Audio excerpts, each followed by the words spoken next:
한마디로 말해서 이준석 국민의당 전 최고위원이 구속됐습니다. 이유미 씨 개인의 단독 범행이 아닐 가능성에 영장 전담 판사는 무게를 두었습니다. 큰 파장이 예상됩니다. 김용민의 뉴스 간장. 네, 오늘은 이준석 전 최고위원의 구속영장 발부로 사면 처가 형국에 놓인 국민의당 상황에 대해서 이야기해보겠습니다.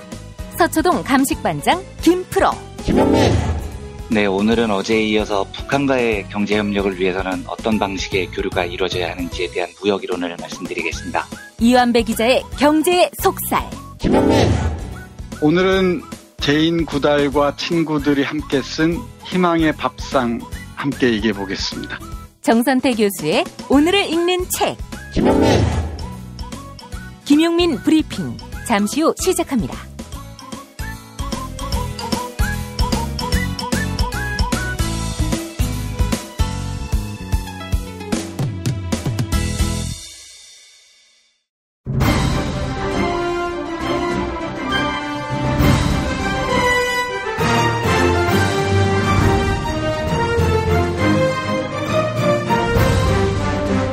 김용민 브리핑.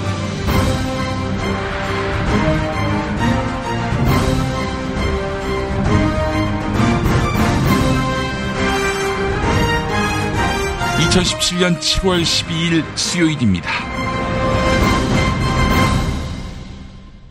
다음 주 화요일 7월 18일 검찰과 경찰 개혁을 주제로 한 김용민 브리핑 공개방송이 있습니다.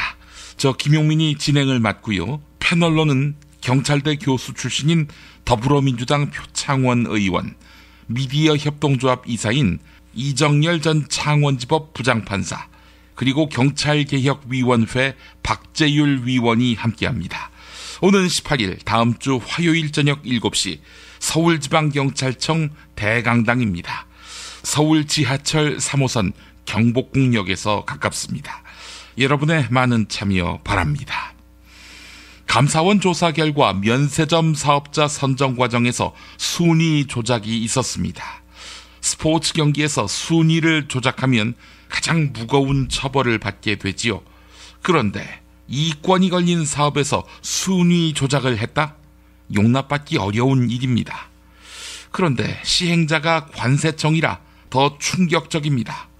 그런데 지시는 대통령이 한 것 같습니다. 박근혜 씨 말입니다. 그렇습니다. 국기문란 맞습니다. 만만한 게 롯데였습니다. 롯데는 두 차례나 면세점 사업자 선정에서 물먹었는데요. 신동빈 회장이 대통령이던 박근혜 씨를 만나고 K스포츠재단에 70억을 낸 뒤에는 거짓말같이 사업자로 선정된 것입니다. 현재까지 삼성한테 400억을 부당하게 받은 혐의를 받고 있는 박근혜 씨.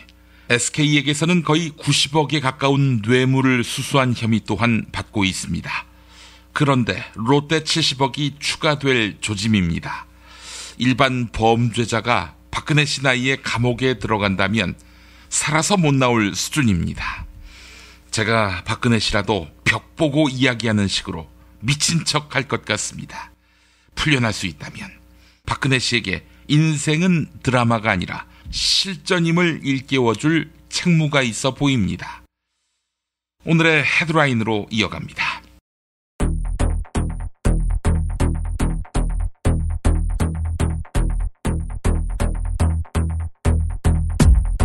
국민의당 대선 제보 조작 사건에 연루된 이준석 전 최고위원과 이유미 씨 남동생 37살 이모 씨에 대한 구속영장이 발부됐습니다. 두 사람에게 적용된 혐의는 공직선거법상 허위사실 공표입니다. 이준석 전 최고위원이 구속됨에 따라 수사의 범위는 국민의당 윗선으로 확대될 전망입니다. 국민의당 대선 제보 조작 사건에 연루된 이준석 전 최고위원에 대한 구속영장이 발부됐습니다. 그러나 이유미 씨 남동생 37살 이모 씨는 기각됐습니다.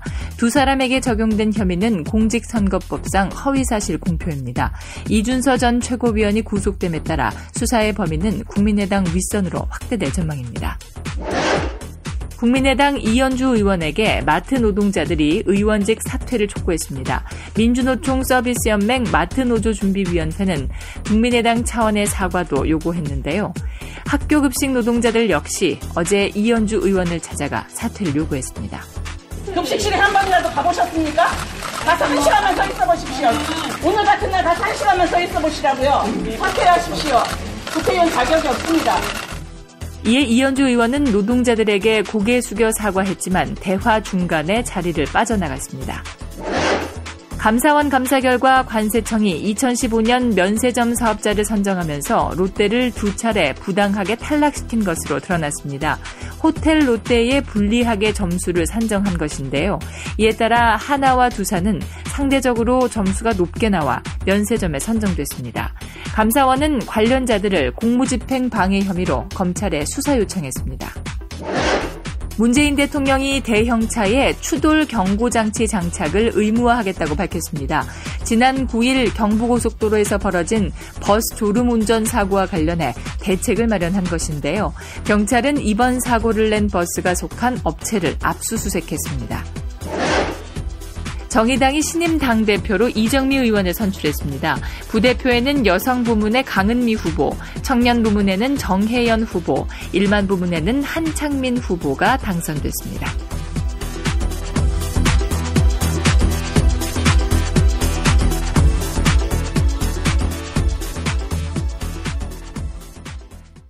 야, 너 홍어 판다 그랬지? 팔지. 근데 홍어가 진짜 그렇게 몸에 좋아? 아니 끝내준다니까. 우리 엄마 관절염인데? 홍어. 나 숙취는? 홍어. 마누라 다이어트는? 홍어. 큰이모 뭐 변비? 홍어. 작은 형 소화불량은? 홍어. 여동생 피부? 홍어. 큰 누나 주름? 홍어. 명절 때 선물은? 홍어라니까. 근데 비싸지? 열라 싸고 열라 맛있는 홍어가 있다니까. 어디? 알싸한 홍어. 1599-6456.com 혹은 1599-6456 전화 주문도 가능합니다. 다이어트는 결국 먹는 게 문제다! 걱정 마세요. 다이어트 전문샵 비타샵에서 빼요빼요 다이어트 캡슐이 나왔습니다. 빼요빼요 다이어트가 뭐예요? 동해 홍게에서 추출한 키토올리고당과 가르시니아 열매 추출물로 만든 체지방 감소에 도움을 주는 건강기능 식품입니다. 1522-6648 혹은 비타샵을 검색해주세요. 그거 알아? 박대리가 군뱅이를 먹는다며? 홍보팀 오과장도 군뱅이를 먹는다는데? 우리 회사 유명 애주가는 다 먹네? 군뱅이를 먹는 게 아닙니다. 술친굼을 먹는 겁니다. 한의사가 인정하는 간에 좋은 국산 군뱅이. 거기에 헛개, 강황, 울금까지 애주가들의 핫 아이템이 모두 들어갔습니다. 후기가 좋은 이유가 있습니다. 술친굼. 네이버에 술친굼을 검색하세요. 친구 술친굼.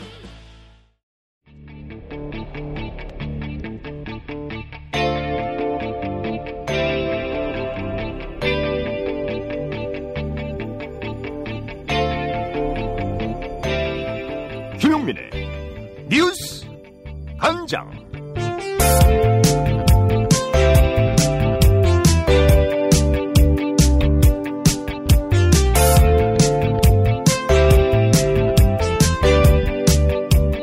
증거 조작 사건에 가담한 혐의를 받고 있는 국민의당 이준서 전 최고위원이 오늘 구속됐습니다. 그러나 목소리를 연기해 증거 조작에 가담한 이유미 씨 남동생에 대한 구속영장은 기각됐습니다. 이제 검찰의 수사는 국민의당 윗선을 향할 것으로 보이는데요. 검찰은 대선 당시 공명선거 추진단 부단장인 김성호 전 의원과 김인원 변호사를 재소환해 조사할 방침입니다. 국민의당 문병호 전 최고위원, 이번에 당대표 후보로 나섰죠. 검찰이 정치적 의도를 가지고 이준서 전 최고위원에게 구속영장을 청구했다고 주장했습니다.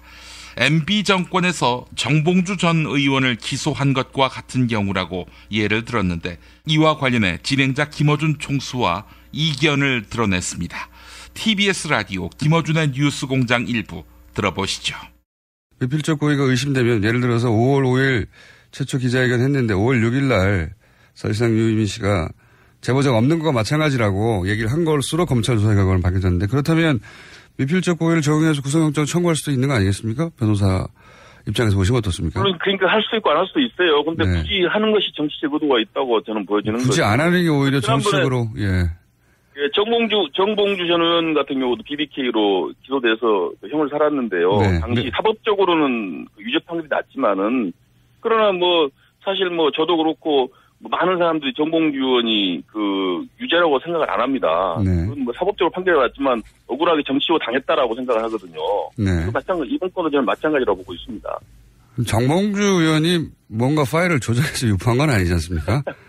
아니, 정봉주 전 의원도 그러니까 미필적 고의에서 기소돼가지고 징역까지 살았지 않습니까? 그분은 사실이 아닐 거라고 생각하는 게 아니라 지금도 본인이 말한 내용을 사실이라고 믿고 있습니다. 예.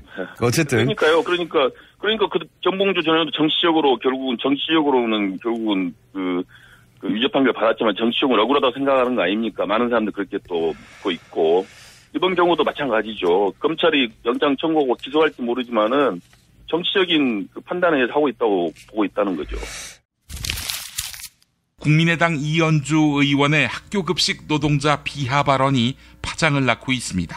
지난 9일 이현주 의원은 학교 비정규직 노동자들은 정규직화할 이유가 없다 이렇게 밝혔는데요.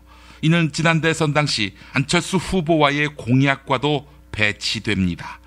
공약집에는 상시 지속적 업무는 정규직 고용 원칙을 확립한다 이렇게 나와 있습니다.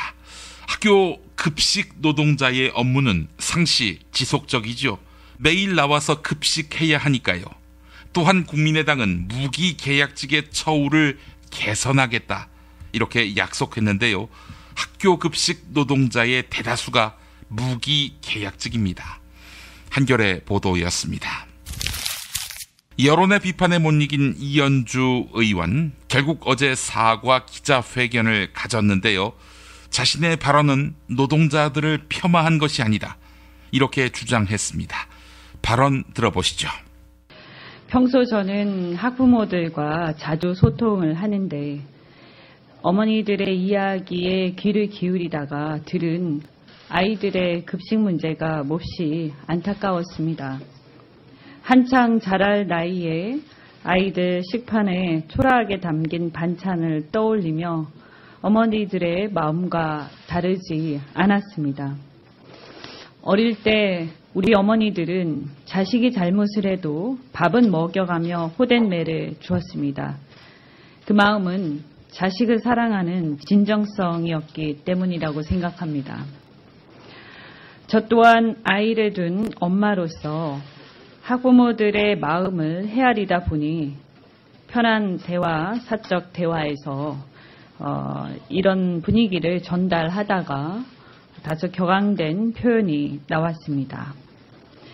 급식조리사분들뿐만 아니라 영양사나 요양사, 조무사와 같은 직종에 임하시는 분들을 폄하한 것은 더더욱 아니었습니다. 많은 분들이 실망하시는 것은 또 그동안 제가 이런 영양사, 요양사, 또 간호조무사 이런 학교 비정규직뿐만이 아닌 이런 분들과 함께 보건복지위원회 활동들을 하면서 이분들의 처우 개선을 위해서 노력을 했던 사람으로 기억하는데 어떻게 그런 표현을 쓸 수 있는가 하는 것 때문에 더욱더 실망했을 거라고 생각을 합니다. 전국 학교 비정규직 노동조합 용순옥 서울지부장은 급식 노동자들의 열악한 근무 환경을 설명했는데요. 불합리한 임금 체계와 고용 불안에 시달리고 있다 이렇게 밝혔습니다. YTN 라디오 곽수종의 뉴스 정면 승부 1부입니다. 이번 그럼 전국 학교 비정규직 근로자들이 이 근무하고 계시는 근무 환경 이런 거에 대해서 청취자 여러분들께 하시고 싶은 말씀이 있으시면 조금 전해주세요. 많은 청취자분들도 어떤 일을 하고 계시고 어떤 어려움이 있으신지를 좀 아셔야 되거든요, 사실은. 네, 크게는 비정규직 철폐가 저희 요구고요. 네. 두 번째는 많은 분들이 학교에서 근무를 하니 공무원 요구를 한다라고 알고 계시는데 절대로 공무원 요구한 적 없습니다. 네. 그래서 수많은 학비 노동자들이 전국에 있다 보니 예. 1, 2년을 일하신 분들이나 올해 20년 이상 일하신 분들이나 기본급이 똑같습니다. 아, 그렇습니까? 예. 그래서 더 이상 이런 임금 체계에 예. 이렇게 갈 수 없다 예. 해서 저희들만의 직군을 요구하고 있습니다. 네. 그래서 저희는 교사 공무원과 똑같은 그런 공무원을 요구하는 것은 아니기 때문에 네. 많은 국민들이 이 부분에 있어서 제일 많이 오해를 하고 계시더라고요. 그렇겠네요. 근데 방금 말씀 저도 깜짝 놀랐는데 1, 2년 차 근무하시는 분이나 20년 장기 근무하시는 분 모두 기본급은 같다고 했는데 수당이나 다른 분야에서는 조금 차이가 있습니까? 그러면? 수당에서는 차이 있죠. 장기 근무 가상금, 즉 근속수당이라고 그렇겠네요. 해서 그 차이가 있는데 이거 역시 별반 차이가 없습니다. 아, 예. 1년에 2만 원입니다. 2만 원요? 네. 아이고. 그럼 뭐 아무런 의미가 없는데 대부분 보너스나 쉽게 예를 들어서 제가 14년 차이지만 네. 저보다 근속 연수가 낮은 저희 옆 동료는 저보다 더 많은 급여를 받을 수 있습니다. 예. 왜냐하면 이제 수당, 자녀 수당, 예. 뭐 기타 등등 빠지고 보면 네. 저는 이제 자녀가 성인이고 해서 뭐 수당도 빠지고 다 예. 빠지지만 예. 결과적으로 통장에 세금 공제하고 들어오는 그 내 통장에 입금되는 금액은 네. 근무가 오래된 저보다는 옆 동료가 더 많다라는 거죠. 참 희한한 급여 그러면 체계인데. 예. 근무가 오래될수록 업무 숙련도도 어느 직종마다 다 이제 숙련도가 그죠. 높은 건데 네. 그거를 그럼 인정할 수 있는 건 결국은 임금 체계일 것인데 이게 지금 기본급이 똑같다라고 하는 거는 뭔가 큰 문제가 잘못됐죠. 있는 거죠. 왜 똑같아요? 뭐 예산 문제죠. 그래서 이현주 의원이 동네 밥하는 아줌마 이래서 화가 단단히 나셨겠군요. 이게 다른데 그죠? 아, 그렇죠. 그 직장 내에서 학교 내에서 차별도 있습니까? 특히 교무실 근무자라든지 이런 다른 분들하고? 전체적으로는 이제 정규직 교사 공무원들과 비정규직이 근무하는 구조이다 보니 네. 비정규직 노동자들이 어느 부서에서 일을 하든 매우 열악할 수밖에 없습니다. 그렇겠네요. 또 관리자분들의 저희를 또 평가를 하시기 때문에 예. 근무 평가가 낮으면 결국은 해고까지도 연결되거든요. 네. 이러기 때문에 이런 구조 속에서는 저희가 능력을 발휘해서 근무한다 하더라도 네네. 쉬운 말로 밉보이면 네네네. 평가에서 낮은 점수를 받고 그렇겠네요. 해고가 된다는 거죠. 2011년 국가정보원이 야당 정치인의 동향 파악과 SNS 장악 대책 문건 등을 청와대에 보고했지요. 그런데 진상규명의 칼날이 이명박을 향하게 될 것으로 보입니다. 이명박 정부 청와대가 정권 재창출을 위해 공작을 주도했을 가능성이 있기 때문입니다. 2012년 댓글 사건이 드러났을 때 국정원은 대북 심리전의 일환이라고 해명했지요. 하지만 야당 정치인 사찰과 여론 조성 등은 국정원 심리전단의 업무 범위를 뛰어넘습니다. 심리전단보다 훨씬 큰 규모의 부서에서 수행한 일일 가능성이 큽니다. 한겨레 보도였습니다. 2011년 이명박 정부 당시 국가정보원이 SNS를 장악해야 한다. 이런 내용의 보고서를 청와대에 보고했습니다. 이에 대해 더불어민주당 송영길 의원은 정권 교체를 막기 위해 이명박과 박근혜의 밀약이 있었을 것이라고 추측했습니다. 가톨릭 평화방송 라디오 열린세상 오늘 김성덕입니다. 일부 들어보시겠습니다. 이미 국정원 댓글 사건으로 거의 표현이 됐고 국정원 여직원 사실 셀프 감금 사건을 사실 우리 의원들을 오히려 검찰이 기소를 했는데 무죄 판결이 났습니다. 이런 거를 통해 이미 확인된 사안인데 다시 한번 보강 증거가 이제 나타났다 이렇게 생각합니다. 저는 그 이명박 대통령과 박근혜 대통령과의 사이가 좋지가 않았고 특히 원세훈 국정원장은 친박 의원과 박근혜 대통령에 대해서 대단히 부정적 생각을 가지고 있었습니다. 제가 수차례 원세훈 국정원장 국정원장을 만나본 그 느낌으로도 그랬고요. 네. 그런데 왜 갑자기 원세훈 국정원장이 이 구속을 각오하면서까지 국정원을 동원해서 박근혜 대통령을 보았는가? 네. 이것이 바로 이명박 박근혜 간의 미략의 어떤 실체를 간접적으로 추측해 하는 것이다 이렇게 생각합니다. 네. 그래서 박근혜 정권 4년 동안 많은 국민들이 박근혜 전 대통령의 성격상 이명박 대통령을 구속시키거나 여러 가지의 그 비리, BBK부터 시작해서 자원 외교 이런 국방 비리에 대해서 철저하게 파헤칠 것으로 기대했는데 이상하게 두 사람의 관계가 밀월 관계로 마지막까지 가버렸거든요. 좀 뭔가에 묵개가 있었는데 그 실체가 바로 이 드러나고 있는 것이 아닌가 이렇게 저는 생각합니다. 그러니까 이제 MB 정권으로서는 정권이 교체되는 것만은 막아야 되는 그런 또 절실한 상황이었고요. 그런 상황 속에서 이제 어떤 이런 미락 속에서 이런 것들이 국정원을 동원한 일들이 일어나지 않았겠느냐 그런 이제 추측이시군요. 그렇습니다. 그렇기 때문에 원세훈 국정원장을 선거법 위반으로 기소한 최동욱 검찰총장을 그렇게 잘라내고 그 선거법이 되지 않도록 하면서 원세훈에 대해서 어떤 마지막 판결에서도 납득할 수 없는 판결이 이제 나온 거 아니겠습니까?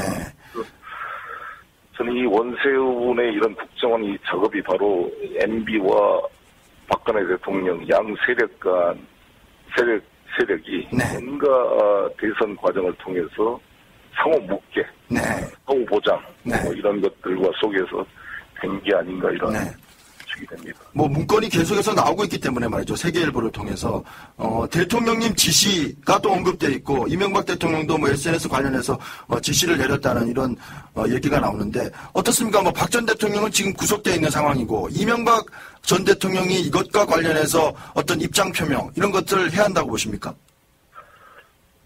이것에 대해서는 이제 국정원 자체에서 적폐청산 차원에서 철저히 검증해서 이제 이런 일이 다시 발생하지 않도록 해야 될 거라고 보여지고 이 과정에서 저는 이명박 대통령의 그 자원 외교 그래서 여러 가지 그런 문제들이 나는 좀 드러나야 된다고 봅니다. 20조가 넘는 국고가 지금 소실됐는데 그 여기에 그때 산자부 장관이었던 그 최경환 장관이 나중에 경제부총리가 돼서 양 정권과의 상호 또 연결이 돼 있지 않습니까?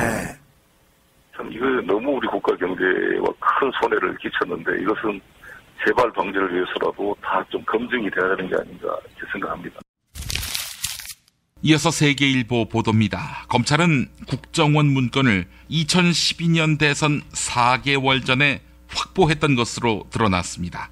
정권 연장을 위해 청와대와 국정원, 경찰이 주고받은 각종 불법 문서 700여 건을 확보했던 것입니다. 하지만 검찰은 대선 전에 이걸 알고도 방치하고 수사하지 않았습니다. 문서 700여 건에서 얼마나 많은 불법과 탈법, 비윤리적인 행위에 정황과 증거를 품고 있었는지 알 수 없었는데 이에 대한 진상규명을 하지 않았던 것입니다. 검찰도 역시 박근혜 대통령 만들기에 나섰다. 이렇게 봐야 마땅한 거 아닙니까? 계속해서 세계일보 보도입니다. 검찰은 국정원 보고서가 2011년 당시 이명박 대통령에게 보고됐다는 진술도 확보했던 것으로 드러났습니다. 전직 청와대 행정관이 검찰에 진술한 것인데 김효재 정무수석의 선별을 거쳐서 이명박 대통령에게 보고됐다. 이렇게 밝힌 것입니다. 하지만 검찰은 전직 행정관만 청와대 문서 유출 혐의로 기소하고 사건을 종결시켰습니다. 2015년 관세청이 면세점 사업자를 선정하면서 부당하게 롯데를 탈락시킨 것으로 드러났습니다. 또한 2016년 서울시내 신규 면세점을 늘리는 과정에서 신규 면세점의 필요성을 부풀린 것으로 확인됐습니다. 이는 당시 박근혜 대통령 지시로 청와대 경제수석실이 주도한 것으로 드러났습니다. 이에 감사원은 천홍욱 관세청장이 자료를 왜곡했다며 기록물 관리법 위반 혐의로 검찰에 고발했습니다. 관세청장으로 꼬리 자를 수는 없는 법이지요. 박근혜까지 수사가 이어져야 정석입니다. 한겨레 보도였습니다. 전라북도 부안여고에서 교사들로부터 성추행 피해를 당했다고 하는 학생들이 45명으로 늘었습니다. 그러나 피해자들은 졸업생들을 포함해서 더 많을 것으로 추정되는데요. 부안여고의 한 재학생이 교사들의 부적절한 행동을 증언했습니다. CBS 라디오 시사자키 정관용입니다. 들어보시겠습니다. 저희 학년은 오히려 더 심했던 것 같아요. 왜냐면 저희 학년 때는 1, 2학년 때 그 선생님이 담임을 맡으셨었거든요. 예. 그래서 그 담임인 애들한테도 굉장히 심하게 했었었고, 그리고 담임이 아닌 애들한테도 맨 학년 때 네가 너무 좋아, 사귀자 이런 문자를 보내기도 하고, 그리고 그 애가 번호를 저장을 안 해놓은 상태여서 누구시냐고 물었더니 나는 항상 널 생각하는데 너는 아니구나, 실망이다라는 얘기를 막 하시고, 그다음에 이제 한 번은 이제 얘들이 며칠 동안 전화를 못 받았어요. 핸드폰이 수리를 갔다 오나? 그래서 전화를 못 받았더니 갑자기 그 학생을 불러서 내가 너 통화 내역, 문자 내역 전부 볼 수 있다. 그러니까 전화를 받아라라는 협박을 하게 되셨어요. 아이고 참. 이게 지금 체육교사 한 사람의 이런 행태들인 거잖아요. 네네. 근데 또 다른 선생님들도 또 문제가 있다면서요? 네, 제가 운영하는 계정에서는 이제 그 국어 선생님에 대한 제보가 굉장히 많이 들어왔었는데요. 예. 그 국어 선생님이 저희 1학년 때 갑자기 100만 원이 생기면 어떻게 할 것이냐라는 수업이 진행이 됐었는데, 예. 저희가 이제 핸드폰을 바꾸고 싶다, 아니면 쌍수를 하고 싶다, 이런 식의 얘기를 하니까 자기는 눈살롱에 가고 싶다는 얘기를 갑자기 막 하시면서, 근데 그때 이제 유부남이셨고, 아들도 계셨고, 그래서 좀 저희가 그랬었고, 그 다음에 막 부모님 재산으로 애들 되게 많이 차별을 하고, 예. 저희 반 수업 시간에 갑자기, 너 이번에 기초생활 수급제 안 됐더라? 너 이번 학기 어떻게 할래? 이런 식의 얘기를 하기도 하셨어요. 예. 그 국어 선생님은 성추행 같은 건 없었어요? 네, 만진다거나 이런 건 없으셨는데, 이번에 이 체육교사 일이 터지고 나서 저희한테 갑자기 수업 시간에 내가 너네 어디까지 만져도 되니? 이런 얘기를 하시기도 하셨어요.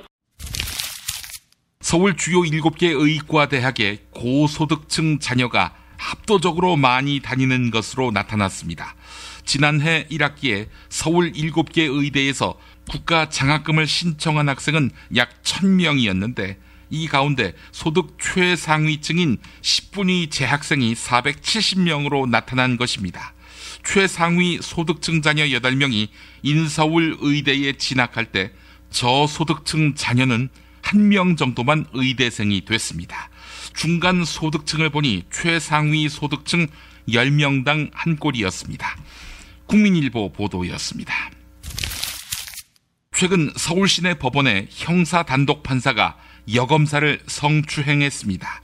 이 판사는 재판을 마친 뒤 자신이 주재하는 공판에 참여한 검사와 저녁을 먹었는데 이 자리에서 판사는 술을 마신 뒤 검사의 몸을 만졌다는 것입니다.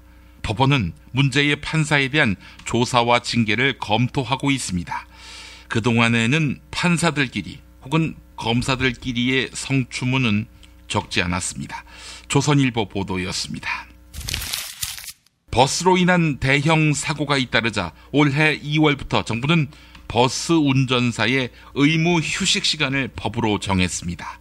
서울과 경기도를 오가는 광역버스는 모두 160여 개 노선 2100대입니다. 하지만 대부분 회차 지점이 강남역이나 사당역 등 혼잡한 곳이기 때문에 회차 지점에서 쉬는 것은 사실상 불가능합니다.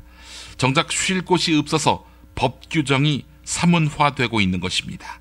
이에 따라 회차 지점에서 운전기사를 교대하는 등의 대안이 제시되고 있습니다. 중앙일보 보도였습니다. 친권자 동의 없이 치료를 못 받던 아이가 법원의 신속한 결정으로 위기를 넘겼습니다. 지난해 5월 칠삭둥이로 태어나 피해 질환을 앓던 아이는 2달 만에 교회 앞에 버려졌습니다. 피해 이식 수술까지 필요한 상황이었지만 수술은 친권자의 동의를 필요로 합니다. 이에 대한법률구조공단은 난치병 영아를 대리해서 친권 상실 가처분을 이끌어냈습니다. 판사는 친권 대행자로 아동복지시설의 시설장으로 지정했고 적시에 치료를 받은 아이는 건강을 회복해 가고 있다고 합니다. 한국일보 보도였습니다. 요즘 조선중앙동아일보가 어떻게든 원전산업을 지키기 위해서 기를 쓰고 있는데요. 오늘 경향신문 기사를 보니까 저수지나 댐을 활용한 수상 태양광 발전을 확대하면 원전 11기를 대체할 수 있다. 이런 분석이 나왔습니다. 우리나라에 원전이 24기가 있는데 절반가량에 해당하는 수치입니다. 현재 농어촌 공사가 보유한 저수지나 호수, 그리고 수자원 공사가 보유한 댐을 이용할 경우를 분석한 것인데, 이 경우 수상 태양광 발전의 발전 규모가 11기가와트에 달하는 것으로 나타났습니다. 이에 따라 수상 태양광 발전이 도입되면 정부의 탈원전 정책에도 힘이 실릴 것으로 보입니다.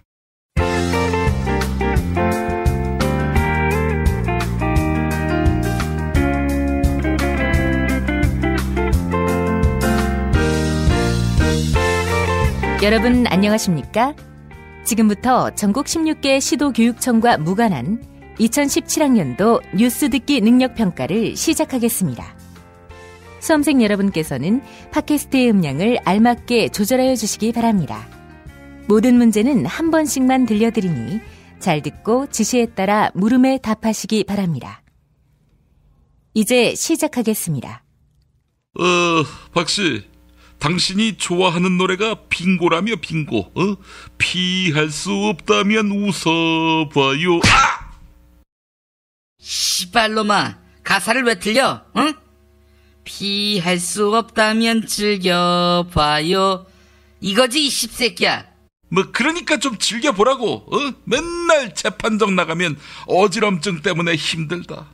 나가기 싫으면 발가락 다쳤다. 아니 씨발, 어떤 범죄자가 이런 식으로 재판을 받나? 야, 너도 일주일에 4번 재판 받아봐. 응? 야, 언젠가는 나한테 직업을 묻길래 프로 재판러요 이럴 뻔했다고. 게다가 재판이 열릴 때에는 보온도시락으로 밥 처먹는다며.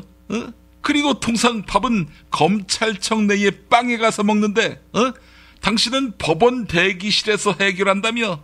그래, 내가 너가 아니라서 미안하다. 다 식은 밥은 물론이고 유통기한 지난 밥도 우걱우걱 처먹는 네가 아니라서 존나 미안하다고, 이 씹새끼야. 박씨, 그 롯데한테 노골적으로 삥 뜯었다며? 70억을 받고서야 면세점 허가해주고. 살다가 안 되는 일이 있으면은 박씨 당신 주머니에 돈을 꽂아주면 다 되는 세상이었네. 원하는 것은 무엇이건 얻을 수 있고 돈만 주면. 내가 만약 당신한테 100억을 줬다면 내를 대통령 후보로 밀어줄 수도 있었겠네. 이 등신아, 100억 갖고 돼? 응? 500억은 줘야 후보에 올릴까 말까 이 생각하지. 응? 그럼에도 불구하고 나는 사심없이 밤낮 가리지 않고 국가를 위해 봉사했던 삶이야. 롯데 같은 대기업을 길들여야지. 응? 대통령한테 기어오르면 어떻게 해?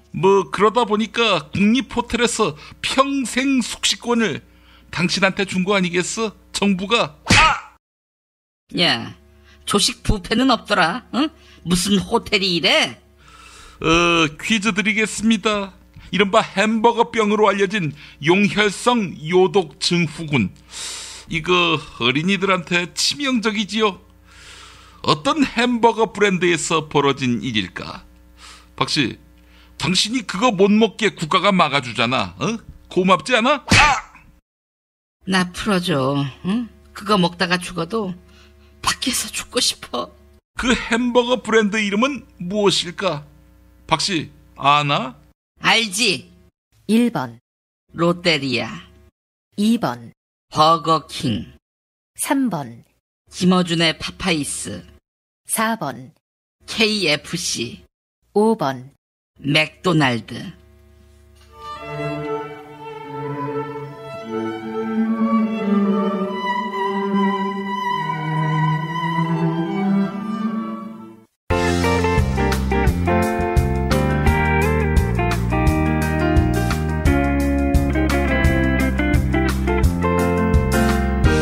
수고하셨습니다.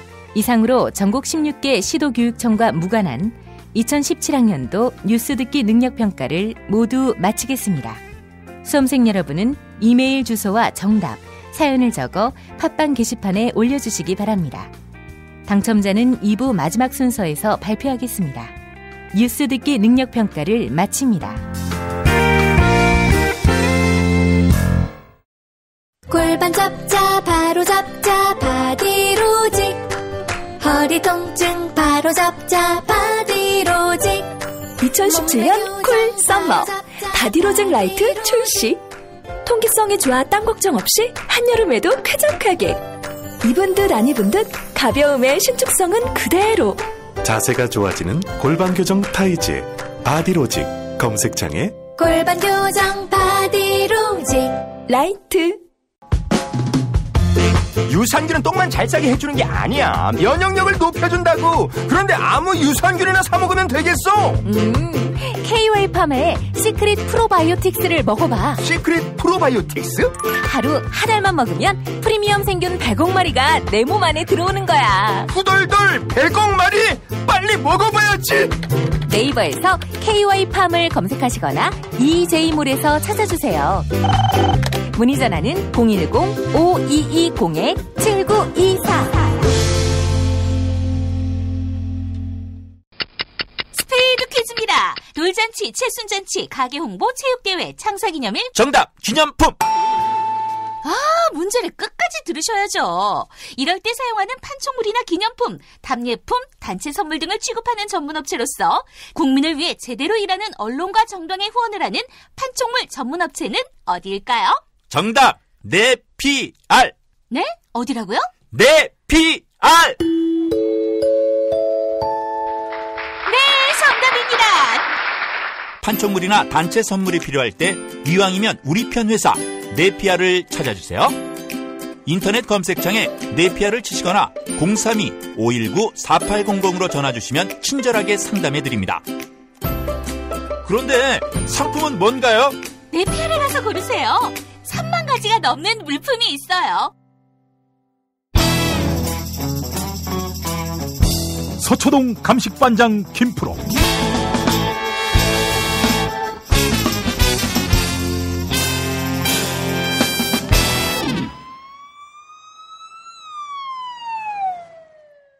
지금 시각은 오늘 아침 5시 10분입니다. 염전노예 김프로 어서 오십시오. 네, 안녕하세요. 김프로입니다. 예, 뭐 밤이든 낮이든 호출을 할 때는 바로 나와야 합니다. 이게 이럴 일인가 싶은데요. 너 나한테 뭐라 하지 말고 영장 전담 판사한테 뭐라고 하세요. 아니 90분 동안 그 영장 실질 심사하고 곧바로 내야지. 왜 그 밤까지 늦춰가지고 모두를 피곤하게 만드나? 응? 제가 어쨌든 경찰이든 검찰이든 날이 밝으면 고발을 하겠습니다. 고발. 그래요. 영장 실질 심사 담당하는 영장 전담 판사에게 저녁이 있는 삶을 드리고 싶습니다. 7시가 되면 다 끝나고 퇴근하도록. 이거 뭐 우리가 밤새도록 결과를 기다렸는데 늦게 나와가지고 새벽에야 비로소 이준서 국민의당 전 최고위원 구속 소식을 다루게 됐습니다. 근데 구속됐어요? 구속됐습니다. 네. 뭐 이 한마디 하고 끝내려고? 아니 더 좀 얘기해봐. 아니 이걸로 어떻게 입신나? 빨리 좀 더 설명을 해봐요. 아니 어떻게 된 거야 이게? 구속됐잖아요. 뭐가 더 필요해? 이거 어떻게 될 것 같아 앞으로? 일단 이제 윗선 개입 수사에 한층 탄력을 받을 걸로 보이고요. 국민의당? 네, 국민의당에 대해서. 그래서 뭐 지금 국민의당이 가뜩이나 사면초가의 형국인데 예. 더 옹색해지지 않았나.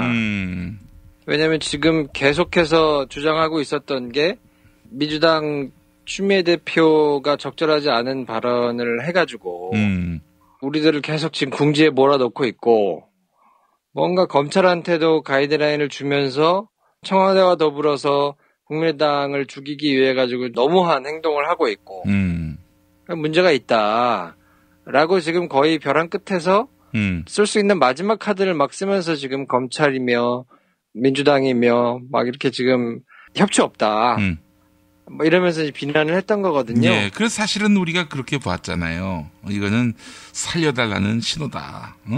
지금 국민의당이 버럭버럭 큰 소리 치고 있지만은 실상은 지금 위기에 놓인 상황이고, 따라서 문재인 대통령이 검찰에다 핸들링을 해가지고 웬만하면 살살 수사하게 하라.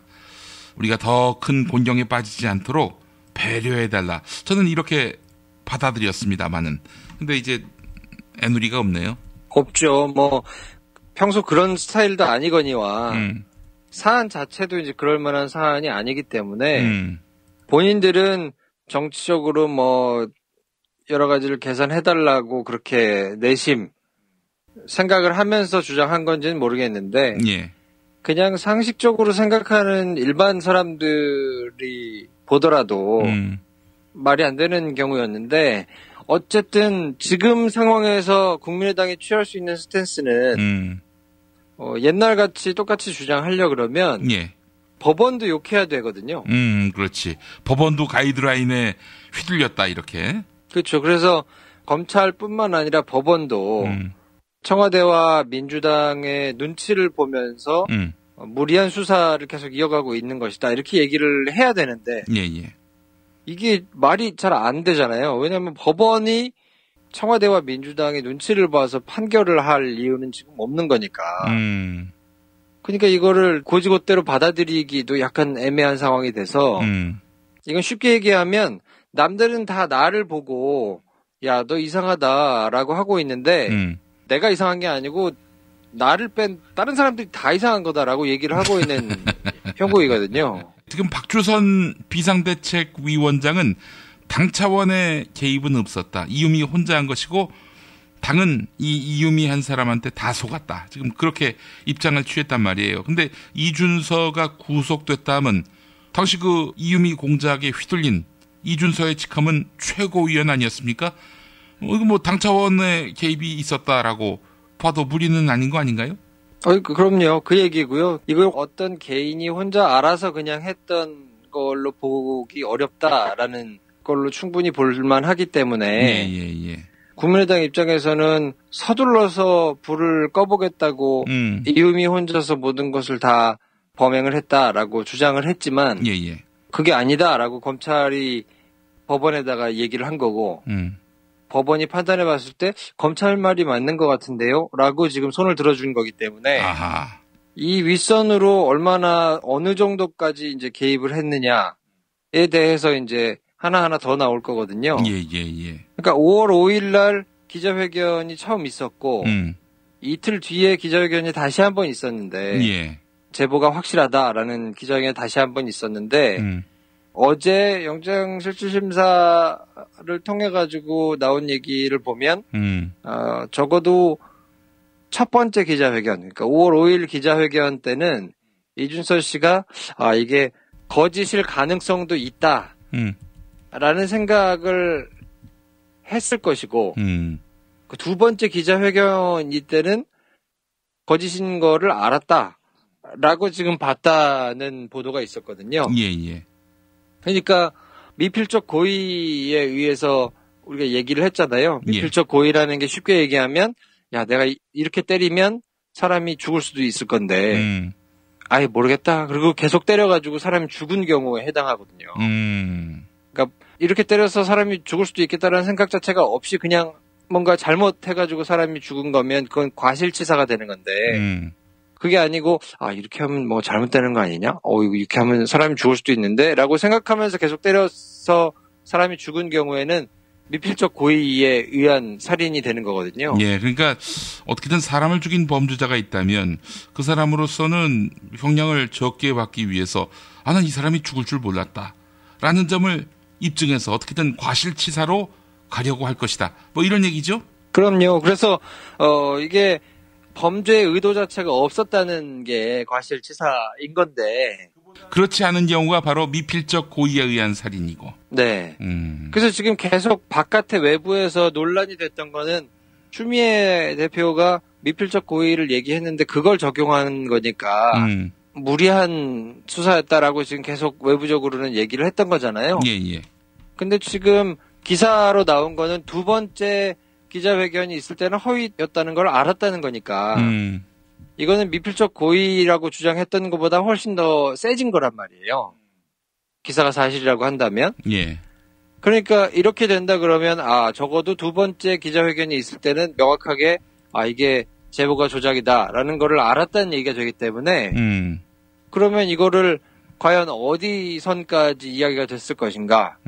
그러면 당시에 공명선거 추진단 김성호 수석 부단장이라든지 뭐 김인원 부단장이라든지 이런 사람으로 수사가 이제 확대될 수밖에 없거든요. 예.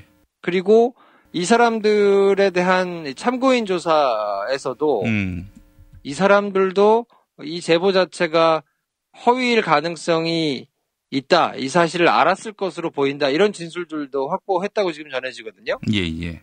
그렇게 된다 그러면 공명선거 추진단장이었던 이용주 의원에 대한 소환도 이제는 불가피하다고 봐야죠. 제가 어제 그 뉴스 관장이라고 새롭게 하는 팟캐스트에 나가서 이용주 의원도 구속될 것이다. 이렇게 예측을 했습니다. 어때요? 이용주 의원이 구속된다. 무리수를 둔 겁니까? 너무 이른 시간이라 제가 판단을 못하겠네요.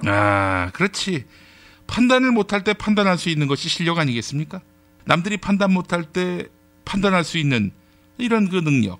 이게 바로 실력 아니겠어요? 뭐 그렇다고 합시다. 이렇게 예측해도 뭐 사람들은 기억을 못합니다. 예측한 것이 맞을 때만 기억을 해주지. 그게 이제 사실은 굉장히 중요한 그 팁이에요. 하여간 제가 봤을 때 말이죠. 이 지금 국민의당 상황을 보게 되면은 당 차원의 개입이 있었다라는 점이 이제 간접적으로 인정이 된 것이고, 따라서 국민의당으로서는 더 큰 시련을 겪게 될 텐데, 이제는 뭐 추미애 탓 못하겠네.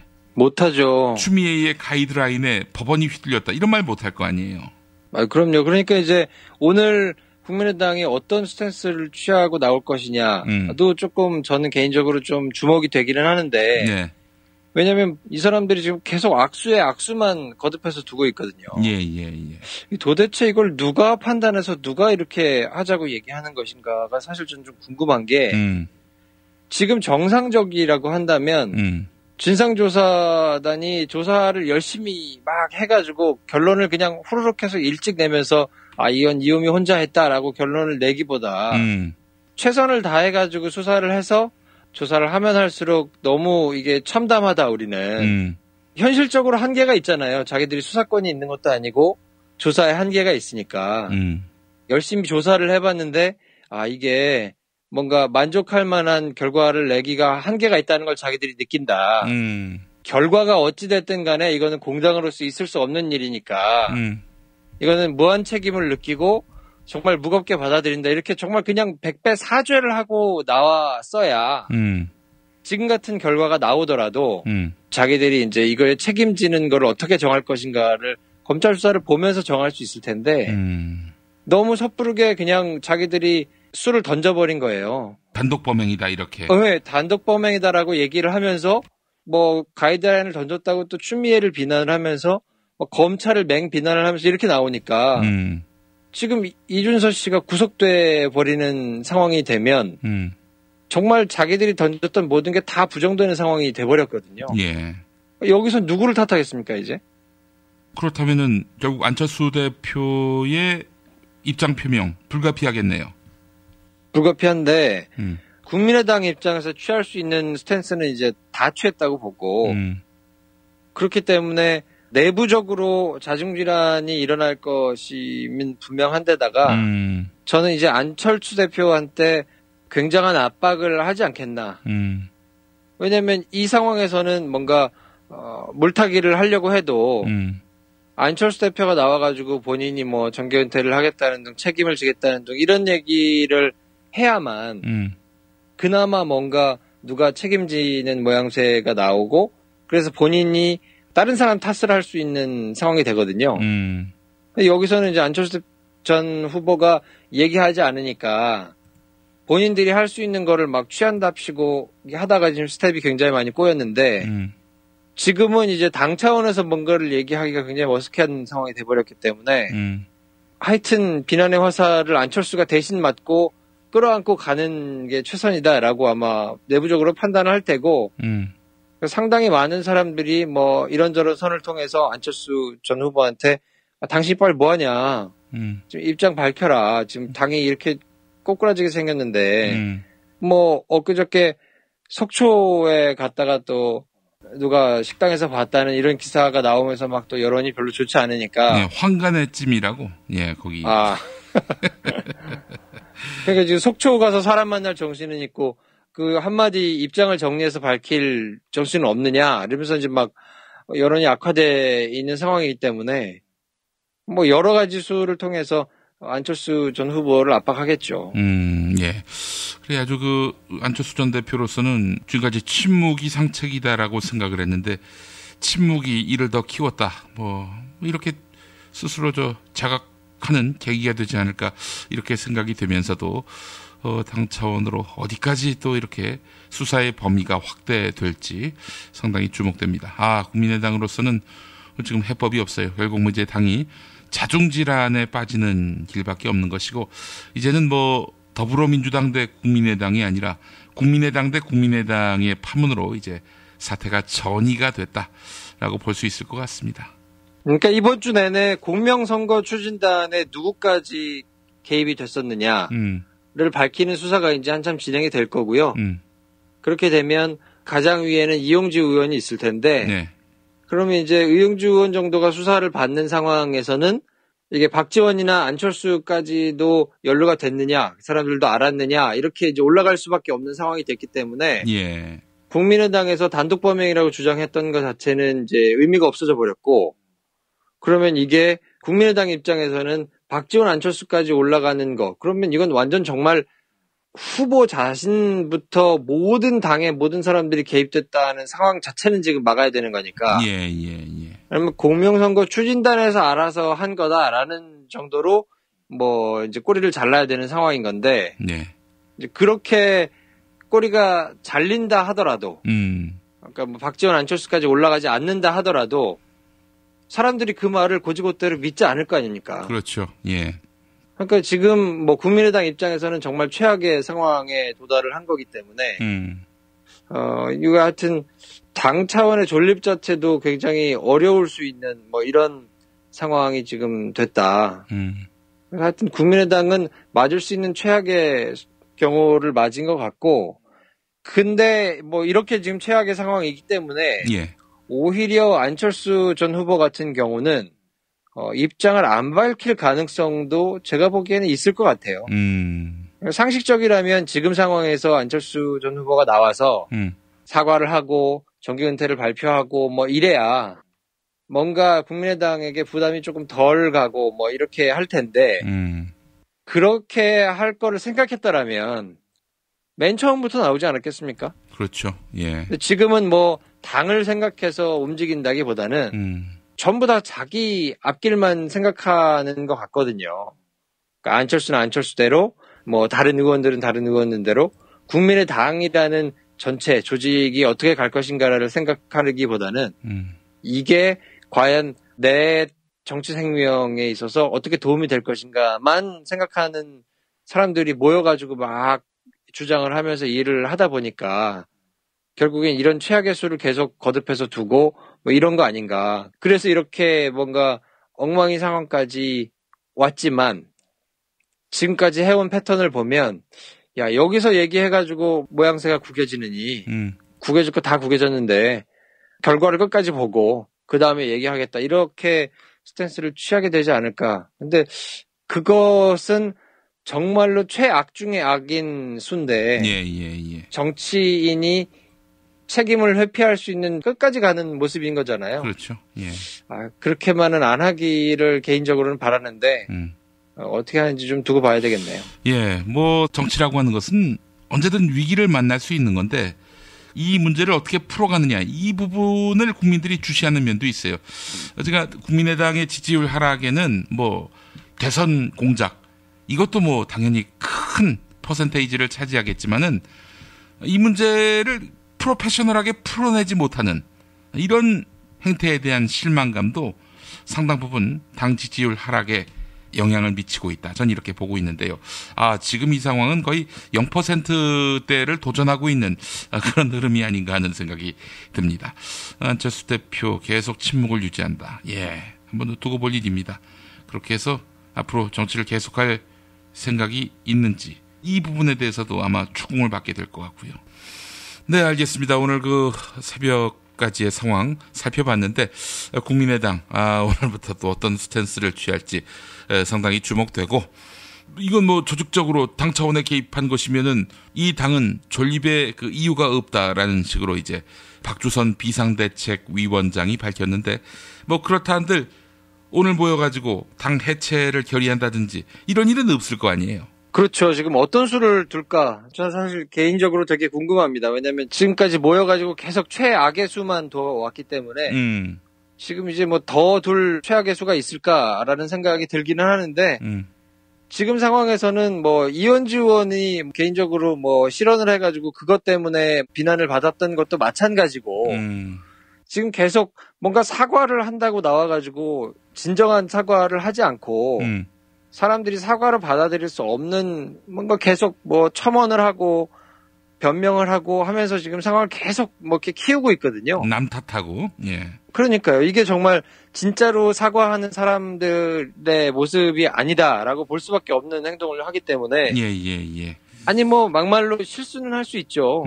사람이 뭐 이렇게 완벽할 수 없으니까 실수는 할 수 있지만 그렇게 실수를 했을 때 자기를 어떻게 돌아보고 이걸 어떻게 수습하느냐의 모습을 보면서 사람들이 그 사람을 지지할 건지 말 건지를 결정하는 것도 있는데 지금 국민의당이 보여주는 거는 책임을 진다거나 뭔가를 뉘우친다거나 사과하고 반성한다거나 이런 태도와는 전혀 결이 다른 행동을 하고 있기 때문에 그래서 사람들이 지지하지 않고 공분하는 이런 거를 본인들이 왜 모를까 알 수 있을 텐데 뭐 이런 생각을 하기 때문에 지금이라도 뭔가 상식적인 판단을 하고 좀 발표를 하기를 좀 기대를 해보고요. 그런데 뭘 발표할지 모르는 거 아니에요? 우리가 다 했다라고 이실직고하고 반성하고 사죄한다? 아니 그러면 당연히 책임도 져야 하는데 책임질 도리는 당 해체 말고는 없어요. 그러니까 안철수 전 후보를 압박하겠죠. 정계 은퇴하라고? 그렇죠. 우리가 지금 최대한 막아주려고 이렇게 하다 보니까 스텝이 이렇게 꼬였으니까 당신 뭐하냐. 나와서 빨리 지금 발표해야 될 거 아니냐. 그러면서 막 지금 막 여러 사람들이 아마 들고 일어날 거예요. 왜냐면 당에서 할 수 있는 걸 다 했거든요. 네. 지금 새롭게 나와가지고 사실은 우리가 성급하게 발표를 했는데 다시 따져보니까 일부 당의 개입이 있었네요. 라고 발표를 하겠습니까? 그럴 순 없잖아요. 모양이 빠지니까. 예. 그래요. 참 안 됐다는 생각도 들고 말이죠. 정상적으로 정치를 하면요. 이런 고민을 할 이유가 없고 이런 난관에 봉착할 이유도 없습니다. 마타도어가 아닌 이상. 예. 뿌린 대로 거둔다라는 말도 생각이 나고요. 예. 알겠습니다. 김프로 아침에 고생 많으셨습니다. 네, 제가 서두에 우리 김엄마를 고발하겠다고 얘기했는데 네. 피해 당사자가 하는 거는 고소고요. 예. 고발은 피해를 받지 않은 제3자가 하는 것이기 때문에 예. 저는 이제 준비를 해가지고 김엄마든지 영장 전담 판사든지 날이 박는 대로 고소하도록 하겠습니다. 그래요. 네가 하나 보자. 알겠습니다. 수고 많으셨습니다. 네, 내일 뵙겠습니다. 진실은 반드시 밝혀진다고. 무엇이 진실입니까? 대통령이라고 하는 지위를 진실을 밝히지 않는 데에 역이용해서. 김보영 아나운서가 함께합니다. 아프니까 팩트다. 안녕하세요. 아프니까 팩트다. 김보영입니다. 자유한국당의 새 얼굴로 떠오르는 인물이 있습니다. 바로 류여해 최고위원인데요. 지난 전당대회에서 지지자들의 열성적인 응원에 힘입어 득표율 2위로 최고위원에 당선됐습니다. 좌빨에게 나라를 뺏기지 않겠다고 밝힌 류여해 최고위원, 자유한국당 지지자들로부터 큰 호응을 얻었다고 하는데요. 평화방송 라디오 열린세상 오늘 김성덕입니다. 일부 들어보시죠. 류 다르크, 유관순, 그리고 류 개발아, 체 개발아. 그렇군요. 네, 여러 가지 별명을 지어주시는데요. 저는 별명을 떠나서 일단 그래도 저한테 응원도 주시고 또 그렇게 열렬하게 그분들이 저한테 어떤 기대와 희망을 걸어주시는 모습에서 마음도 무겁기도 하지만 행복하기도 합니다. 수원대학교 법학과 겸임교수를 맡고 있는 류여해 최고위원은 이전까지 이렇다 할 정당 활동은 하지 않았습니다. 자유한국당에 입당한 지 4개월 만에 최고위원 자리에 오른 것입니다. 이에 데일리안과의 인터뷰에서 정치 경험이 부족한 점을 지적받자 류여해 최고위원은 다음과 같이 답했습니다. 원래 꼴찌가 1등 되기도 한다.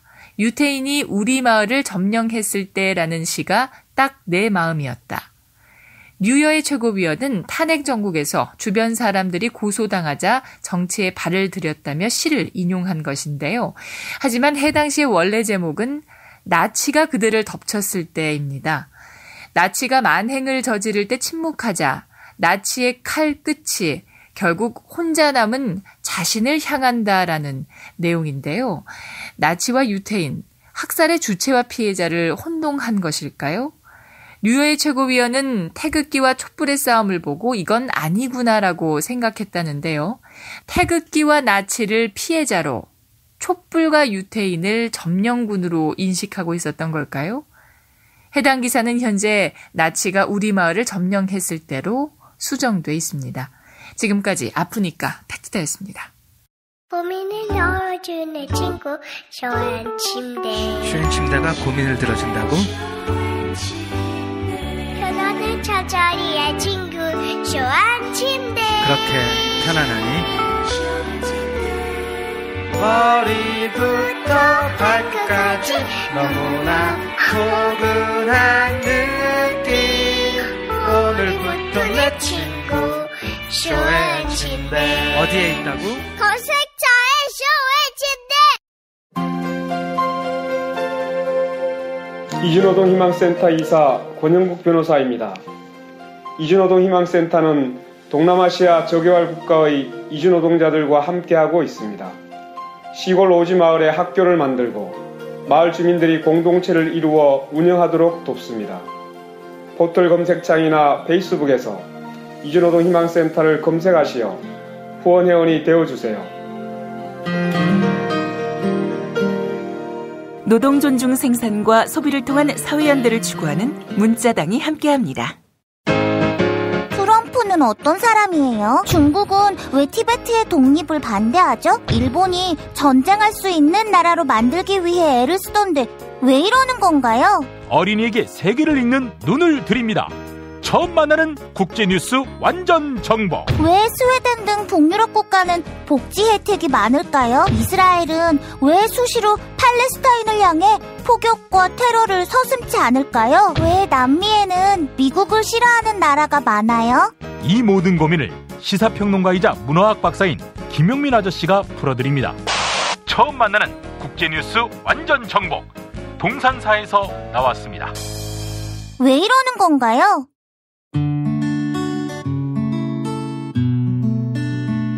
당신과 내가 좋은 나라에서 그 정의로운 나라 그곳에 산다면 난 그냥 좋아서 웃기만 할 거예요.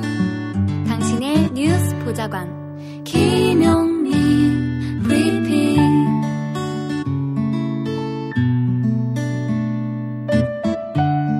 대한민국 뉴스 브리핑의 선두주자 김용민 브리핑. 계속해서 김보영 아나운서가 오늘의 날씨를 전해드립니다.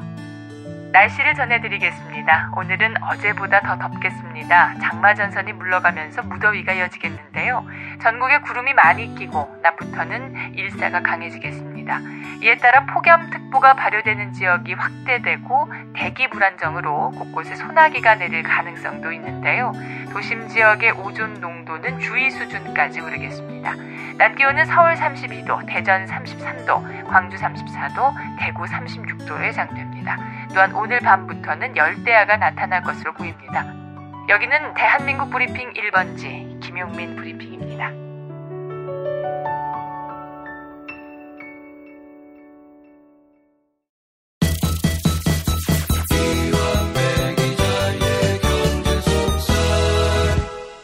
민중의 소리 이완배 기자 만나겠습니다. 이완배 기자님. 네, 안녕하십니까? 네.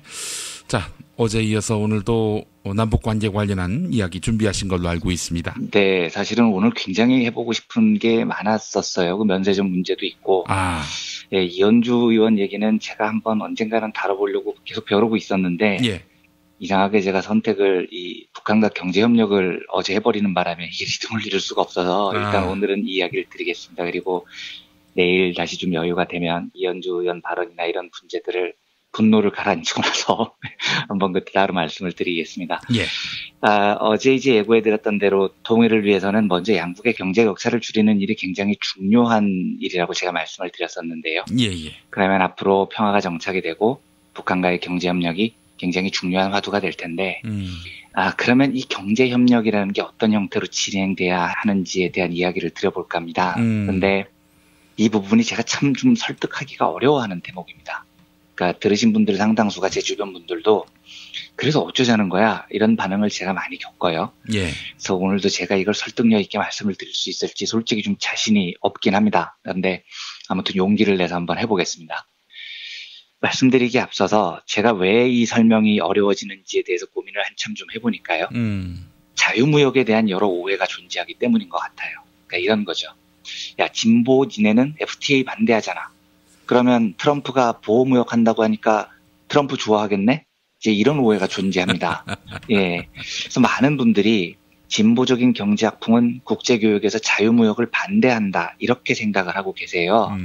그런데 이게 그렇게 간단한 문제가 아닙니다. 그러니까 만약에 저한테 물어보신다면 너는 자유무역을 찬성하니 반대하니 이렇게 물어보신다면요. 어떤 자유무역이냐에 따라서 달라집니다. 라는 게 제 대답입니다. 그러니까 이 오해를 풀기 위해서 경제학에 존재하는 유명한 링컨의 오류라는 걸 먼저 말씀을 드려보겠습니다. 예. 링컨의 오류라는 건 에이브람 링컨, 그러니까 미국인들이 제일 존경한다는 그 대통령이죠. 그 링컨이 재임 시절에 이런 말을 했어요. 만약 영국으로부터 철도 레일을 사오면 우리는 철도 레일을 얻지만 돈을 잃습니다. 하지만 반대로 우리가 직접 철도 레일을 만들면 철도 레일도 얻고 돈도 지킬 수 있습니다. 예, 이렇게 이야기를 합니다. 예. 문제는 링컨의 이 말이 굉장히 그럴싸해 보인다는 거죠. 영국이 철도를 더 잘 만들어도 일단 우리 힘으로 하자. 그래야지 철도도 생기고 우리 돈도 지키는 거지. 아유, 링컨이 맞는 말씀 하셨어요. 뭐 이런 느낌이 드는 겁니다. 예. 지금 이 주장이 거의 정확하게 트럼프의 주장과 일치합니다. 트럼프도 취임식 연설에서 대놓고 큰 목소리로 외쳤죠. Buy American, Hire American. 그러니까 즉 미국의 물건만 사고 미국 사람만 고용하겠다. 이렇게 지금 대놓고 이야기를 합니다. 예. 이게 미국 사람들이 저거에 열광을 해서 트럼프를 뽑았다는 거거든요. 근데 이제 링컨이 한 말을 경제학적으로 맞는지를 한번 생각을 해보면 예. 저 말 자체는 조금 헛갈리지만 이걸 조금 바꿔서 얘기를 해보면 진위 여부가 금방 드러납니다. 그러니까 우리가 직접 철도 레일을 만들어서 영국으로부터 수입을 안 하면 철도 레일도 생기고 돈도 지킬 수 있다. 과연 맞는 말일까? 이걸 이제 이렇게 한번 바꿔보겠습니다. 예. 새싹당 공차를 좋아하시는 청취자분들이 있으세요. 그런데 우리가 전창걸닷컴에서 새싹당 공차를 사면 우리는 새싹당 공차를 얻지만 돈을 잃습니다. 그렇죠? 하지만 우리가 새싹당 공차를 직접 만들면 새싹당 공차도 얻고 우리 돈도 지킬 수 있어요. 지금 이제 링컨이 한 말을 그대로 바꿔본 겁니다. 근데 이렇게 말을 해놓고 나면 이게 진짜 기가 막힌 방법이냐 아니면 엉터리 논리냐가 금방 드러나죠. 이건 불가능한 얘기예요. 왜냐하면 바빠 죽겠는데 언제 새싹당 공차 재배하고 앉아있습니까? 그리고 그걸 언제 말려서 먹어요? 그거 재배하려면 일단 땅부터 사야 되잖아요. 근데 땅 보러 다니는 시간은 있습니까? 그러니까 이게 지금 새싹당 공차로 바꿔놓고 보면 말이 안 되는 이야기라는 게 금방 드러나는 거죠. 무슨 말씀을 드리고 싶냐면 사회에는 분업이라는 게 필요하다는 겁니다. 한 사람이 나 돈도 지킬래, 물건도 얻을래. 그래서 나는 남한테 절대 물건 안 사. 전부 다 내가 다 만들 거야. 이렇다고 생각을 해보세요. 예. 이게 얼마나 비효율적이겠습니까? 당연히 경제적으로 현명한 행위는 새싹당 공차는 전창걸닷컴에서 사고요. 나는 내 일을 집중해서 돈을 버는 게 훨씬 현명한 거예요. 그러니까 이걸 무역에 적용해도 당연히 연결이 됩니다.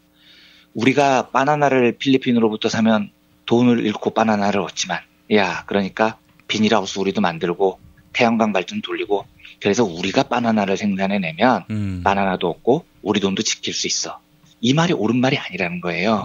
이러면 바나나는 필리핀 거 싸게 사 먹는 게 훨씬 더 효율적이죠. 우리는 식량 안보를 지키는 차원에서 뭐 쌀 재배 이런 데 집중을 하는 게 더 효율적인 겁니다. 예. 그러니까 이런 효율성이 존재하기 때문에 보호무역이 아니라 자유무역이 더 우위에 있는 제도다라고 경제학이 이야기를 하는 거예요. 그러니까 심지어 데이비드 리카르도라는 경제학자는 각 나라가 더 잘하는 것만 해서 교역하는 게 아니고 못하는 것도 상대적으로 덜 못하는 거에 집중을 하면 모든 나라가 무역의 이익을 얻을 수 있다. 이런 사실을 이제 입증을 해내죠. 수학적으로요. 제가 과거에 강연 때 한번 말씀을 드린 기억이 있는데 선진국은 반도체를 너무 잘 만들어서 반도체를 1시간 만에 만들고 물고기는 조금 덜 잘해서 4시간 만에 한 마리를 잡는다. 후진국은 반도체 기술이 없어서 10시간이나 걸려야 반도체를 만들어야 되고 물고기는 그나마 조금 더 빨리 잡아서 한 8시간이면 한 마리를 잡는다. 이런 경우에도 선진국은 반도체만 만들고 후진국은 물고기만 잡아서 교육을 하는 게 이익이라는 겁니다. 왜냐하면 선진국은 반도체, 물고기 다 자기 힘으로 하려면 5시간이 걸리지만 반도체 2시간에 2개 만들어서 바꾸면 2시간에 다 해결이 되니까요. 후진국도 반도체, 물고기 다 자기 힘으로 하려면 18시간 걸리지만 물고기 2마리 16시간에 잡으면 16시간 만에 반도체 하나, 물고기 하나가 생긴다는 거죠. 예. 이게 바로 그 유명한 리카르도의 자유무역 이론, 비교 우이론이라는 겁니다. 무역을 하는 게 무조건적으로 이익이라는 겁니다. 그런데 문제는 뭐냐면요. 이까지는 분업의 효율성을 충분히 잘 설명을 하고 있어요. 저도 이까지는 어느 정도 동의를 하는 게 있습니다. 그러니까 적어도 이까지는 진도가 서로 나와줘야 됩니다. 내 돈을 지키겠다고 새싹당 공차를 내가 직접 재배해서 먹는 게 비효율적이다. 라는 사실까지는 서로 합의가 돼야 됩니다. 자, 그런데 이 상태에서 보면 분명히 내가 새싹당 공차를 직접 재배해서 먹는 건 비효율적이라는 걸 알았는데 리카르도의 무역이론이 우와 정말 맞는 말씀이세요 라고 고스란히 수용을 해버리면 어떤 일이 벌어지냐면요. 이 주장은 사실 19세기 유럽 인간들이 제국주의의 기치를 들고 아시아, 아프리카를 대거 식민지로 만들 때 이데올로기 역할을 한 경제이론입니다. 그러니까 영국 놈들이 인도에 가서 그러는 거죠. 야, 리카르도 선생님 가르침 못 봤어? 너희들은 분업하라고, 분업. 그러니까 각자 잘하는 것만 하자고. 너희는 사탕수수나 재배하고 차나 키워서 팔아. 자동차는 우리만 만들게. 그리고 자동차 한 대 줄 테니까 사탕수수 10만 톤 내놔. 뭐 이래버리는 겁니다. 그래서 리카르도의 자유무역 이론이 국제적으로 각 나라의 산업 구조를 고착화시키는 역할을 합니다. 만약에 저 이론대로 자유무역을 받아들이면 아시아, 아프리카 국가들은 자동차를 언제 만들어 봅니까? 경쟁력이 없다고 사탕수수만 재배해서 팔라고 했으니까 이 나라는 영원히 산업구조 조정을 할 수가 없어요. 선진국, 공업국, 문턱에 진입 자체를 못합니다. 왜냐하면 자동차 만들려고 해도 아무래도 기술도 딸리고 요령도 없으니까 만들어봐야 품질도 떨어지고 가격도 좀 비싸겠죠. 이때 이제 유럽 놈들이 자기들 앞선 기술력으로 만든 자동차를 싼 가격에 다 풀어버립니다. 자유무역이니까 관세도 못 매겨요. 이러면 소비자들이 누가 자국산 꼬지고 비싼 자동차를 사겠습니까? 다 유럽산 자동차 사죠. 이렇기 때문에 자유무역의 분업은 효율성이 있다는 장점이 분명히 존재하지만 결과적으로 현실화되는 모습을 보면 선진국이 후진국을 착취하는 수단으로 전락하게 된다는 겁니다. 그래서 지금 세계적으로 아프리카나 동남아시아 국가들이 못 사는 이유는 그 나라 민중들이 멍청하기 때문이 아닙니다. 바로 자유무역이라는 이름 아래 형성된 제국주의적 착취 시스템 때문에 그런 거죠. 영원히 자국의 산업을 발전시킬 기회를 후진국들은 잃어버리는 겁니다. 자, 그러면 이까지를 전제를 하고요. 그렇다면 우리가 북한과 교역을 할 때는 어떤 식의 교역이 필요하냐라는 걸 살펴보겠습니다. 저는 이걸 호혜와 평등의 원칙이 기반한 자유무역이다 이렇게 보통 이야기를 하는데요. 호혜와 평등의 원칙에 준하는 자유무역이라는 건 두 가지 전제가 있어야 됩니다. 첫째, 분업은 효율적이다.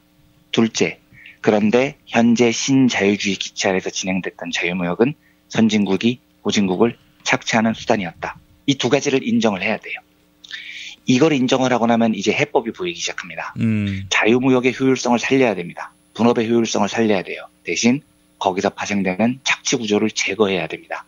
이게 무슨 뜻이냐면 왜 자유무역이 선진국의 착취 도구로만 쓰이는지 그 핵심 요소를 파악을 해야 돼요. 그 핵심 요소는 어떤 거냐면 선진국들이 말로는 자유무역 하지만 진짜 자유롭게 제한 없이 무역하자라고 주장하면서 무역의 과정을 살펴보면요. 자유롭게 움직이는 건 상품하고 자본만 자유롭게 움직입니다. 기술하고 노동은 전혀 자유롭게 이동하지 않아요. 이거 한번 잘 생각을 해보십시오. 우리가 미국하고 FTA를 맺었습니다. 자유무역이래요. 그렇게 주장을 합니다. 그런데 미국 제품을 우리나라에 팔 때 관세를 안 매기는 것까지는 알겠어요. 상품은 자유롭게 시장을 이동을 합니다. 예. 미국 자본도 한국 증시에 자유롭게 투자를 해요. 이제 외국인 투자 지분 제한도 거의 없습니다. 그런데 상품과 자본은 자유롭게 넘나드는 건 알겠는데요. 자유무역을 통해서 미국의 우수한 기술이 한국에 넘어오나요? 절대 안 넘어오거든요. 미국이 제일 장점을 가진 산업 중 하나가 바로 제약산업이에요. 얘네가 이것 때문에 FTA 하는데 상당히 많은 고민과 공을 들입니다. 그런데 신자유주의 시대에요. 미국 월가애들은 매일 자유무역 떠들면서 정작 제약산업은 어떻게 보호를 하고 있습니까? 미국 제약업체들이 특허를 얻으면 수십 년 동안 그 약의 생산 판매를 제약업체가 독점을 해버리는 거예요. 특허권으로요. 사실 그 약을 보면 구조를 살펴보면 베끼기 되게 쉽거든요. 그리고 우리가 그 기술이 뭔지를 알아내요. 그래도 그걸 사용하지 못하도록 엄격하게 제재를 합니다.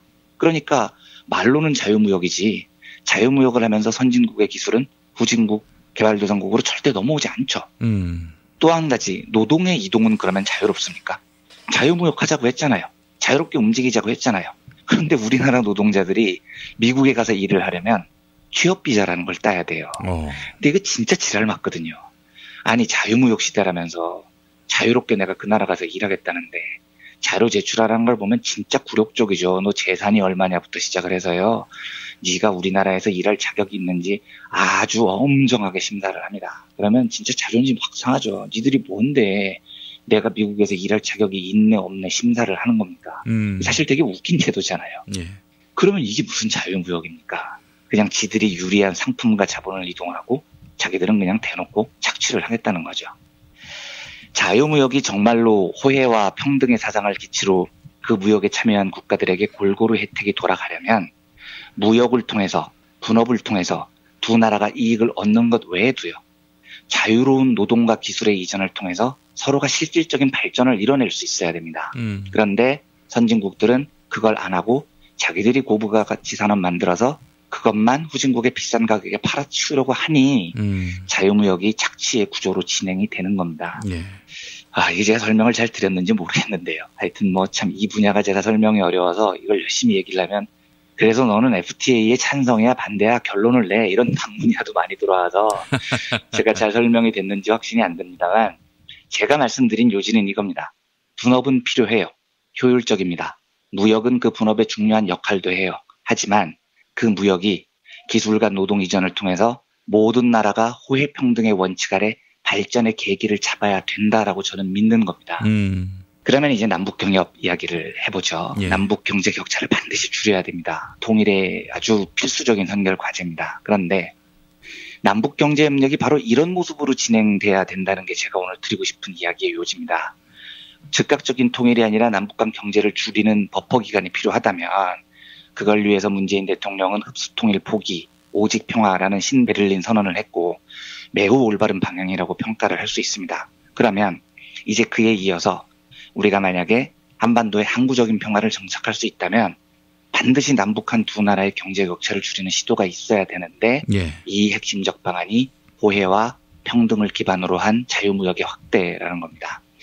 지금 남북한 산업 구조를 보면 우리나라가 압도적으로 기술 우위를 지금 점하고 있죠. 이 상태에서 교육을 해야 되는데요. 북한의 유일한 장점이 우수한 노동력의 가격이 매우 낮다는 데 있어요. 그러면 한국의 기술과 북한의 노동력이 결합을 해야 되는 게 가장 이상적인 방법일 텐데 이 방식이 만약에요. 우리 자본이 북한의 값싼 노동력을 쏙 활용해서 싼 값에 일만 쫙 빼먹는 방식으로 진행돼서는 안 된다는 겁니다. 이러면 경제적 격차가 줄어드는 속도가 현저하게 느려져요. 그런데 보통 자유무역을 자본이 주도하도록 놔두면은요. 백발백중 이런 식으로 무역이 진행됩니다. 그래서 남북경제협력은 자본이 주도하는 자유무역이 돼서는 안 된다는 전제가 있습니다. 당장 북한에서 가장 내세울 수 있는 노동력을 활용을 하되 그 무역을 통해서 남한의 선진 기술이 자연스럽게 북한에 전달이 돼야 돼요. 자본과 상품뿐 아니고 기술이 무역을 통해서 이전이 돼야 됩니다. 그래서 북한의 산업구조가 남한과의 무역을 통해서 후진국을 벗어나고 최소한 한 상위 개발도상국 수준까지 올라오면 이 두 나라의 경제 격차는 많이 줄어들 겁니다. 이걸 우리 걸 빼서 북한에 퍼주자, 우리가 손해를 감수하자, 이런 거하고 다른 이야기예요. 예. 말씀드렸듯이 분업은요, 분명히 양쪽에 이익을 줍니다. 북한의 값싸고 우수한 노동력은 한국 경제에도 굉장히 큰 힘이 돼요. 다만 이 교역을 할 때 남한이 우리나라가 진심을 가지고 북한의 발전을 도와줘야 된다는 이야기입니다. 이 과정이 상당 기간 진행되면 우리는 비로소 통일의 기반을 갖게 될 겁니다. 예. 호혜와 평등을 원칙으로 남북한의 자유로운 교역 확대가 반드시 필요한 이유가 여기에 있는 거죠. 어제부터 제가 남북 문제를 경제 관점에서 상당히 길게 말씀드렸는데요. 저는 부디 이번 신베를린 선언을 출발점으로 이명박근혜가 말아먹었던 경색된 남북관계가 진짜 빨리 좀 실타래가 풀렸으면 좋겠어요. 이게 민족을 들먹이지 않아도 경제적 관점에서 보면 사실 저성장 국면에 접어든 한국 경제에 굉장히 중요한 활력소가 될 수 있을 거라고 저는 믿고요. 그 전제는 평화 위에서 양국이 호혜와 평등을 원칙으로 한 교역을 확대하는 것, 이것으로부터 시작을 해야 된다고 믿습니다. 그래서 부디 한반도에 그런 시대가 빨리 열리기를 기대하는 마음에서 이틀에 걸쳐서 좀 길게 남북관계와 경제 문제 이야기를 드렸습니다. 예. 이완배 기자님, 이거는 좀 엉뚱한 질문이 될 수도 있을 텐데, 네. 북한이 말이죠, 다른 나라와 무역을 하고요. 그렇게 해서 뭔가 주고받는 게 있으면은 전쟁 같은 거는 생각도 안 할 텐데, 그 지금 사실 뭐 미국이 했다고 치죠. 미국이 그렇게 경제 봉쇄를 해놓은 마당에 지금까지 북한이 보유하고 있는 기술이라고 하는 것이 핵 말고 또 있을까 하는 생각이 들고요. 그렇죠. 예. 네. 북한을 어떻게 하면 열린 경제 체제로 끌어낼 수 있을까? 이것도 사실 좀 큰 우리의 그 이슈, 관심사가 돼야 할 것 같은데 어떻습니까? 네, 굉장히 중요한 과제입니다. 그런데 이게 들으시는 분들께서 좀 불편하실 수도 있고요. 저도 여러 번 말씀드렸지만 저는 김정은 정권에 대해서 조금도 긍정적인 생각이 없고 민중들의 삶을 그렇게 도탄에 빠뜨린 3대에 걸친 독재 정부에 대한 상당한 반감이 있지만 지금 말씀하신 그게 정말 필요하거든요. 예. 핵무기 개발이 아니라 보다 다양한 교역을 통해서 문호를 개방함으로써 전쟁 억지력을 높이는 방안이 매우 필요하고 절실하다면 안타깝게도 사실 우리가 쓸 수 있는 카드는요. 북한이 저렇게 닫힌 쇄국 정책을 유지를 하면서까지 핵무기 개발에 몰두하는 이유는 단 하나잖아요. 김정은의 권력을 유지하고 싶은 거지 않습니까? 그런데 그것 때문에 저렇게 닫힌 세상을 스스로 감수하고 있다면 사실 문제의 출발점은 우리는 너희를 인위적으로 허물어뜨리지 않겠다라는 확신을 주는 것으로부터 시작할 수밖에 없다고 저는 믿어요. 예. 그렇지 않으면 영원히 더 외투를 꽁꽁 동여매고 더 저렇게 폐쇄적으로 갈 겁니다. 김대중 대통령이 펼쳤던 햇볕 정책이라는 것도 이런 거죠. 베를린 선언 출발점은 북한을 흡수 통일하지 않겠다로부터 시작을 합니다. 이번 문재인 대통령의 신베를린 선언도 역시 인위적인 통일을 추구하지 않고 북한 정권의 인위적인 붕괴를 추구하지 않겠다라는 것으로부터 시작을 합니다. 그 말이 결국은 북한 정권에 찬성하는 거냐? 전혀 그렇지 않아요. 그렇지 않은데 현실적으로 한반도의 평화를 유지하고요. 예. 북한을 개방으로 이끌어서 한반도의 평화 정착을 시키고 우리 군사 비용을 감축시키면서 남북한 모두 경제 돌파구를 열 수 있는 유일한 방법은 굉장히 역설적이게도 김정은을 몰아내자라는 이야기를 일단은 빼고요. 북한의 현 정부 체제를 인정하는 것으로부터 시작을 해야 됩니다. 예. 그런데 이 이야기는 굉장히 남한의 보수 세력의 반감이 심한데 저는 문재인 대통령이 이번 베를린 선언에서 이걸 정면 돌파하면서 이 선언을 한 것이 굉장히 의미 있는 선언이라고 봤었습니다. 예. 그래서 제가 한국이 올바른 길로 가고 있구나라는 확신을 얻었다고 어제 말씀을 드렸던 이유고요. 예. 아마 지금 북한이 뭐 핵 쏘고 뭐 제가 이름도 잘 모르는 ICBM인가요? 뭐 이런 거 하고 한다는 건 궁극적인 목표는 김정은 정권의 유지일 텐데 아마 저는 문재인 정부가 지금부터 시작을 할 신베를린 선언에 기반으로 한 남북한의 오직 평화의 정책은 분명히 시간이 지나면 성과를 발휘할 거라고 봐요. 예. 북한도 결국은 먹고 살아야 되는 문제를 해결을 해야 되고 바로 아래에 있는 우리나라가 북한 정권을 인위적으로 붕괴시킬 것이라는 위험만 제거를 한다면 훨씬 더 좀 나은 세상이 오지 않을까 저는 상당히 기대를 하고 있습니다. 예, 알겠습니다. 남과 북이 주고받는 것이 많아가지고 서로 침략할 생각 추워도 안 하는 그렇습니다. 네. 그런 세상이 빨리 급진전되기를 바랍니다. 자, 이완배 기자님 오늘 고생하셨습니다. 네, 감사합니다. 김용민 파일. 우리가 매번 생각해야 될 게 정치를 왜 하는가라는 건데요. 이현주는 왜 정치를 하는가? 2015년 9월 3일 자신의 지역구 경기도 광명을에서 했던 당원 교육. 저는 정치를 제 어떤 그런 경험 때문에 시작을 하게 되었습니다. 제가 20대 후반에 저희 집이 굉장히 동네에서 유명한 부자였어요. 그랬는데 아버지 사업이 부도가 났어요. 비도 새고 막 그런 집 방 한 칸에 있는데 저희 집 식구들이 다 들어간 거예요. 또 엄마는 아주 부잣집 마나님으로 살다가 그런 가족들을 먹여 살려야 되는 형편이 되고 아버지는 어디 도망을 다니셔야 되기 때문에 아버지 어머니 이제 집도 사드리고 이렇게 하는 과정에서 제가 빚을 졌는데 제가 사랑하던 사람이 그거를 갚기 전에는 결혼하기가 뭐하다. 그걸 알고 나서는 우리 아버지께서 그 친구를 만난 거예요. 나 신경 쓰지 말고 내가 자네한테 신세 질 일 없으니까 그냥 결혼해라. 이렇게 아버지께서 사정을 하신 걸 찾아가지고 제가 그 얘기를 듣고는 피가 거꾸로 솟아서 약혼했던 거를 없던 일로 해버렸습니다. 그날 어느 날 보니까 우리 어머니가 굉장히 아프셔가지고 병원을 갔는데 더 이상 살 수 없는 병에 걸렸더라고요. 그때 우리 망했을 때 그때 간염이 걸리셨는데요. 가족들한테 다 비밀로 하고 그냥 버티신 거예요. 그래서 나중에 시간이 지나고 나서 그게 경화가 오고 암이 돼도 이제 너무 늦어버렸죠. 우리가 인간이 태어나서 똑같은 인간들인데 그 누구는 좀 더 오래 살고 누구는 수명이 줄어들고 그렇게 해서 결국에는 돌아가시는 그 모습을 보면서 제가 그때 결심을 했어요. 다시는 우리 엄마 같은 사람이 우리 대한민국에서 많이 나오지 않기를. 그래서 제가 정치를 시작하게 되었습니다. 그렇다면 급식 노동자는 왜 이렇게 박대하시나? 어제 기자회견. 저도 아줌마입니다. 그리고 저도 엄마입니다. 밥하는 아줌마들이라고 말한 제 마음속 또 다른 의미는 어머니와 같은 뜻입니다. 그것은 급식 조리사 분들이 많은 어머니들의 마음과 손을 대신하고 있기 때문입니다. 이현주 의원, 정말 급식 아줌마는 곧 엄마라고 생각하고 있을까? 문제가 된 녹취를 들어보면 그 아줌마들이 근데 그냥 동네 아줌마거든요. 그냥 사실 그 조리사라는 게 아무것도 아니거든. 그냥 어디 그 간호조무사보다도 더 못한 그냥 요양사 정도라고 보시면 돼요. 이게 나라가 아니야, 나라가. 이경욱 민주노총 서비스연맹 사무처장이 낭독한 기자회견문이 급식 노동자들의 답이 될 것 같은데. 엄마의 시선으로 국민을 바라보겠습니다. 이현주 의원 홈페이지에 적혀있는 구호다. 최저임금 노동자이자 엄마의 자격으로 말한다. 이제 쇼는 그만해라. 유저와 유저 사이 소통 랭커와 일반 유저 소통 초보와 게임 사이의 소통 마당을 깔았다네.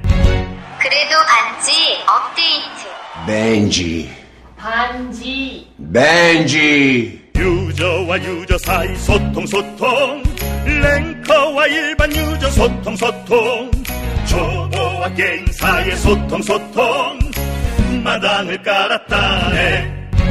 그래도 반지 업데이트 반지 내 몸의 적폐청산 새싹당 콩차가 또 왔어요. 새싹당 콩차 최초 이벤트 2+1 티백 2개를 사시면 하나 더 드립니다. 뜨거운 여름 차갑게 먹으면 더욱 좋은 맛있는 새싹당 콩차 내 몸의 적폐청산. 인터넷 구매 전창걸몰닷컴 전화문의 070-8635-1288 070-8635-1288. 운전자를 위한 꿀팁 7,000원 운전자 보험 카페. 알고 계세요? 교통사고가 나면 형사합의금, 벌금, 변호사 비용 이거 자동차 보험에서는 보장 못해요. 운전자 상해까지도 책임져드리는 7,000원 운전자 보험 카페. 버스, 택시, 트럭 등 영업용 차량 운전자를 위한 12,500원 운전자 보험 카페도 있습니다. 실손, 부모님 건강, 자녀보험도 안내해드립니다.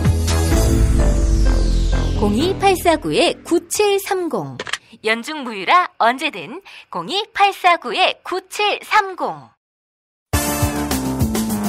오늘을 읽는 책 문학평론가인 국민대학교 국문학과 정선태 교수와 함께합니다.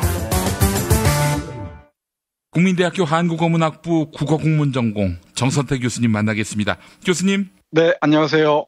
오늘 어떤 책 소개해 주시겠습니까? 네, 오늘은 제인 구달이 친구들과 같이 쓴 희망의 밥상이라는 책 함께 얘기해 보겠습니다. 제인 구달하면은 동물학자 말씀하시는 거죠? 네, 정확히는 동물행동학자. 동물행동학자? 행동학자가 뭡니까?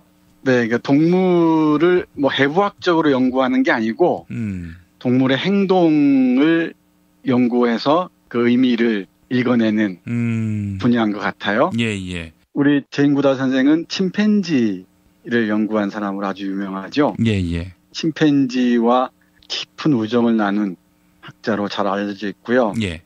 침팬지의 행동을 통해서 인간이란 무엇인가를 다시 묻고 있습니다. 아, 그런 제인 구달이 밥상에 대해서 글을 쓴 겁니까? 네, 그렇습니다. 제인 구달 선생의 책은 한국에 많이 알려져 있죠. 예. 뭐 자서전도 그렇고요. 희망의 씨앗, 제가 좋아하는 책인데요. 이 식물들, 꽃과 나무들 얘기를 쓴 책이고요. 예. 희망의 이유라는 책도 아주 오랫동안 기억에 남습니다.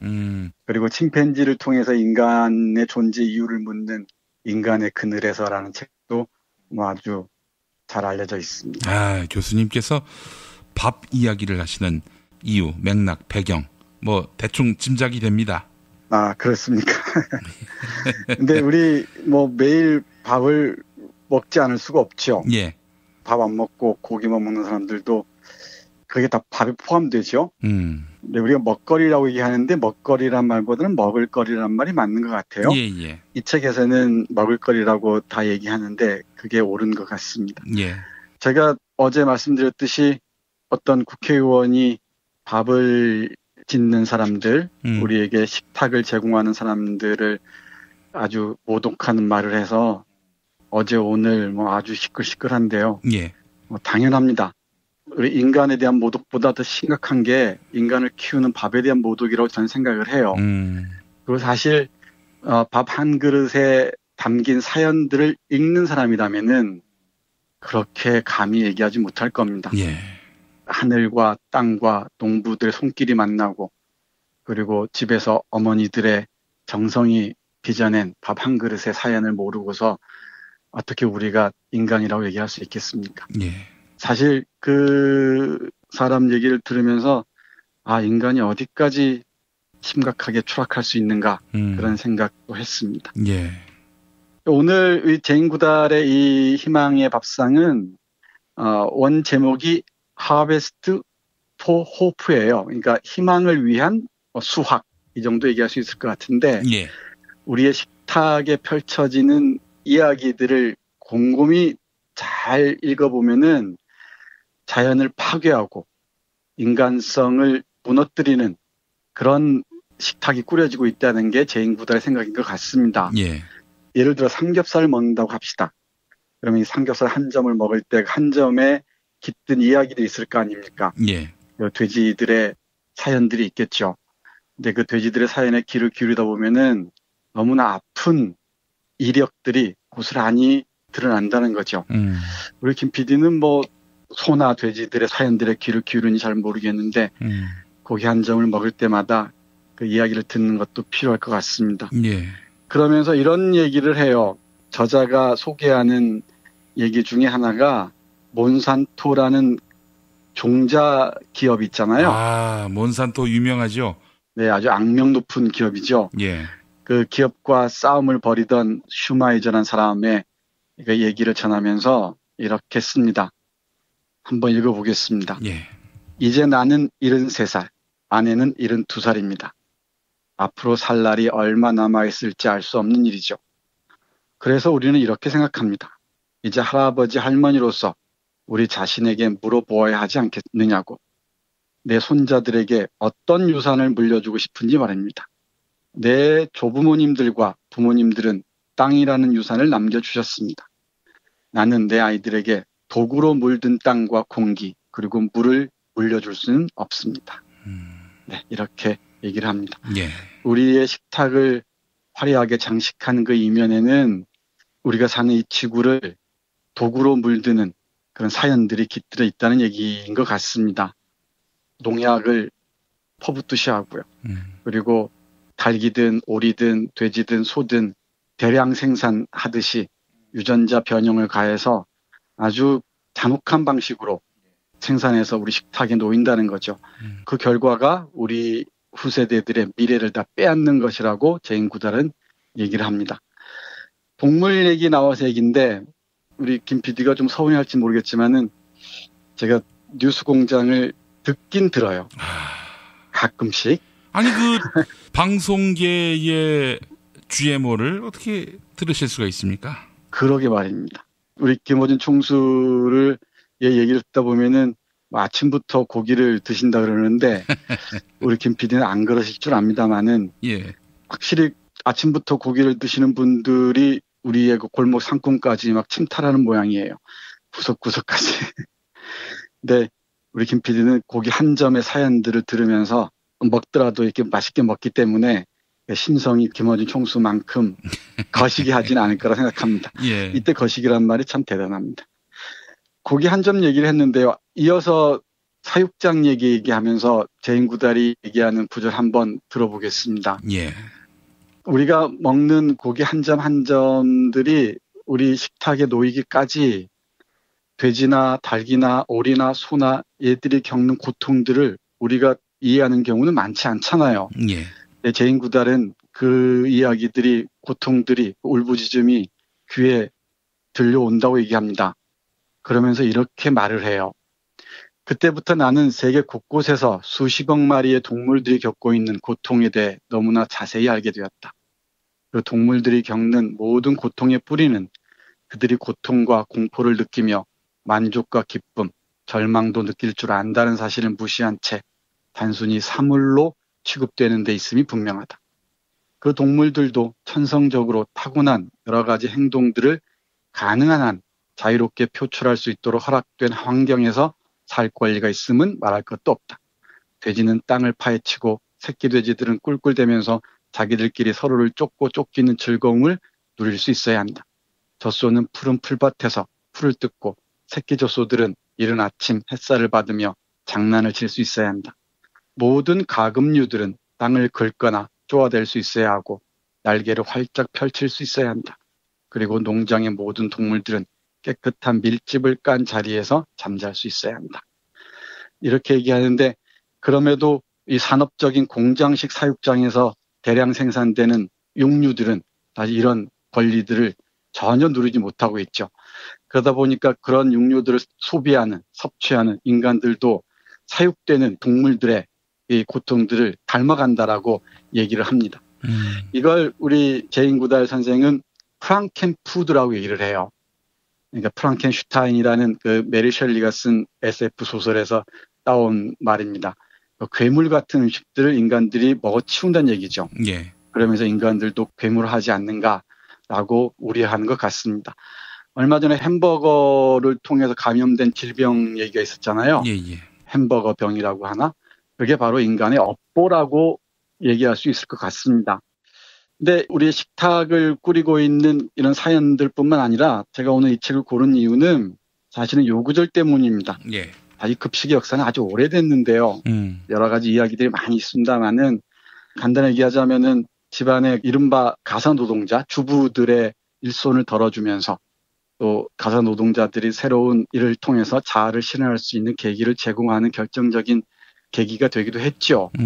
그리고 또 하나는 나쁜 의미에서 이 급식은 학교에서 획일적인 식탁을 제공함으로써 평균적인 인간을 재생산하는 맥락에서 나온 것이라고 얘기하는 사람도 있는데 저는 그런 말보다는 급식이란 문제는 학교에서 아이들이 먹으면서 이 먹거리에 깃든 사연들을 어떻게 읽어낼 것인지 그리고 밥 한 그릇, 고기 한 점, 그리고 국 한 그릇이 나에게 어떻게 전해졌는지 그 이야기를 듣는 하나의 교육적 효과가 크다고 생각합니다. 예. 근데 제2구달의 얘기를 그 관련해서 한번 들어보겠습니다. 예. 만약 부모가 아이의 건강한 식습관을 수학 점수나 역사 지식만큼 중요하게 여긴다면 우리 아이들이 얼마나 더 건강해질지 상상해보라.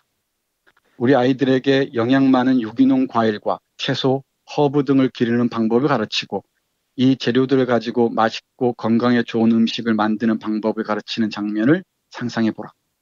아이들이 음식에 얽힌 보다 행복하고 유익한 이야기를 배우고 지구와 우리 몸 그리고 우리 인간의 정신을 건강하게 하면서 과일과 야채를 기르는 방법에 대해 배우는 장면을 상상해보라. 전통 음식과 의례의 가치, 손님 초대상을 아름답게 꾸미는 기술, 식사 중의 대화가 가지는 중요성에 대해서 가르치는 학교가 있는 상상을 해보라. 이렇게 얘기합니다. 이런 학교에서 아이들이 급식을 먹으면서 이런 꿈을 꾸는 게 제2구달이 상상하는 세계인 것 같습니다. 아울러서 말씀드리자면은 이 학생들의 식탁을 꾸리기 위해서 급식 노동자들의 노고가 얼마나 많이 깃들어 있겠습니까? 그걸 단순한 동네 아줌마로 얘기하거나 부가가치나 생산성을 창출하지 못하니까 정규직이 웬 말이냐는 식으로 얘기했던 것 같은데, 예. 그거야말로 밥을 먹지 않고 활동을 할 수 있는 사람이라면 몰라도 정말 입에 꺼내서는 안 될 말이죠. 어떤 상황이라 할지라도 아무리 다급한 상황이었다 할지라도 얘기해서는 안 될 것 같습니다. 그리고 이건 어떠한 개인의 얘기가 아니고 이렇게 생각하는 사람들이 많다는 거죠. 먹을거리를 생산하는 사람들, 그리고 이걸 우리에게 전해주는 사람들, 그리고 식탁에까지 맛있게 조리해서 만들어준 사람들에 대한 고마움을 모르는 이들이 적지 않을 겁니다. 그런 사람들을 대표해서 이 아무개라는 국회의원이 자기 속내를 드러낸 것 같아요. 대단히 씁쓸하면서도 그 식탁의 혁명을 통해서 사소하지만 한 그릇의 밥이 우리 앞에 놓이기까지 우주와 지구와 수많은 사람들의 손길이 깃들어 있다는 걸 알 때 비로소 우리가 살만한 세상, 사람들이 함께 어우러지는 세상을 상상할 수 있지 않을까 그런 생각을 합니다. 예. 교수님. 네. 전혀 딴 맥락의 질문이 될 텐데 우리 교수님이 즐겨 찾는 밥집은 어디 있습니까? 제가 사는 동네에 산속에 있는 산사랑이라는 아주 아름다운 밥집이 있고요. 예. 그리고 제 직장 근처에 있는 냉면집도 있고요. 예. 산사랑이라 하면 경기도 용인시 수지구 동천동에 있는 음식점 말씀하시는 거죠? 네. 031-263-6070. 예. 그리고 냉면집 이름이 어떻게 됩니까? 그건 이름이 잘 기억이 안 나요. 우리 구기터널 앞에 있는 냉면집인데. 네. 워낙 유명한 집이어서. 네.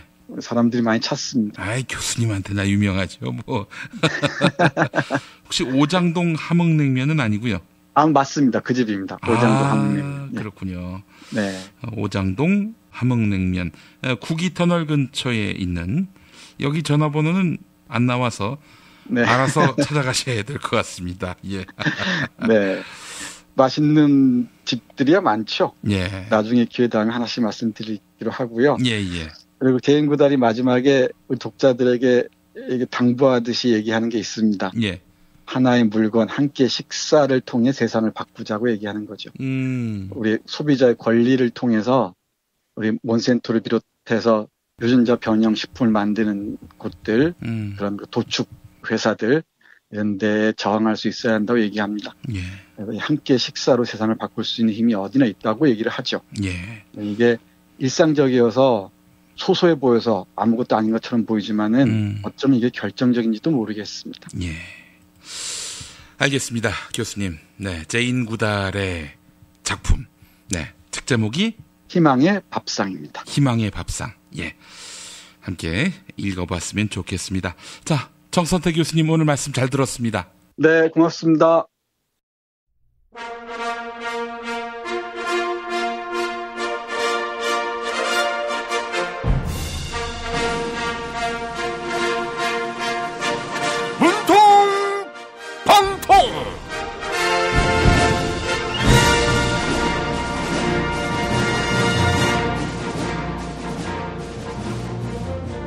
자, 오늘도 문과 안 나오셨습니다.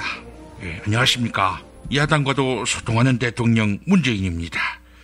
존경하는 야당 국회의원 여러분, 추경과 정부조직법에 협조 부탁드립니다. 뻔뻔합니다. SBS를 이용해서 이현주의 사적 대화를 까다니 이거는 구태정치의 전형 아닙니까? 당 차원에서 SBS에 유감을 표명했습니다.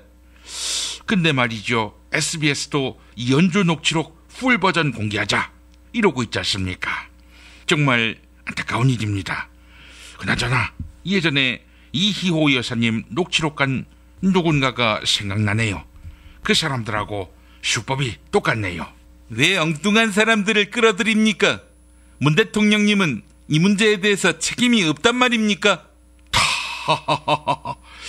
그 점은 제가 참 죄송하게 생각하는데요. 그런 사람을 예전에 민주당에서 공천줬죠.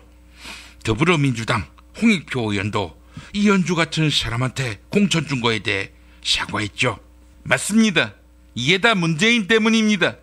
국민의당에서 이현주와 쌍벽을 이루는 강현재가 탈당한 것도 다 당신 때문입니다. 안 대표님, 오늘은 끝말잇기 안 하십니까? 아, 그럴까요? 저부터 시작하겠습니다. 국민의당 김동철 원내대표가 이렇게 말했습니다. 미애 대표, 이 추경, 추미애, 추자 들어가는 거 다 안 된다는 거지요. 호호호호, 참으로 유치합니다. 미애 대표, 표리부동. 우리 안 대표님 겉으로는 심각한 척해도 그제 황간에쯤 가서 사장님하고 기념 촬영도 했다지요. 이 와중에 당신도 G20 해외 정상들이랑 사진 많이 찍지 않았습니까? 나도 황간에쯤 음식점 정상이랑 기념 촬영한 것입니다. 지금 표리부동이라고 했습니까? 동그라미 재단이 정말 좋은 일 많이 합니다. 정말 좋은 재단이어서 안랩 직원들이 퇴사하고 여기 많이 취업했습니다. 네, 역시 MB 아바타답습니다. 청계재단 따라하면서 하는 것 같은데. 아이고, 홍 대표님 나오셨습니다. 근데 홍 대표님, 성대모사가 하나도 안 똑같다, 이런 글로 게시판이 난리가 났습니다. 누가 또 그런 소리를 했었고. 네, 한번 흥분해볼까? 네, 홍준표 맞다니까요. 자, 동그라미 재단 단으로 끝말잇기 이어주시죠. 단념, 안철수 후보 이쯤 되면 정계 은퇴할 때 됐어요. 정계, 무슨 그런 소리를 하십니까? 단념, 염치. 사람은 염치가 있어야 합니다. 오죽하면 바른정당 이혜훈 대표가 홍준표 발언금지법, 이 법을 발의한다고 그러겠습니까? 이혜훈이 나랑 BBK 막으려고 기획입국 공작하는 양반이 염치라고 했다면, 염치, 치사, 문재인 참 치사하죠.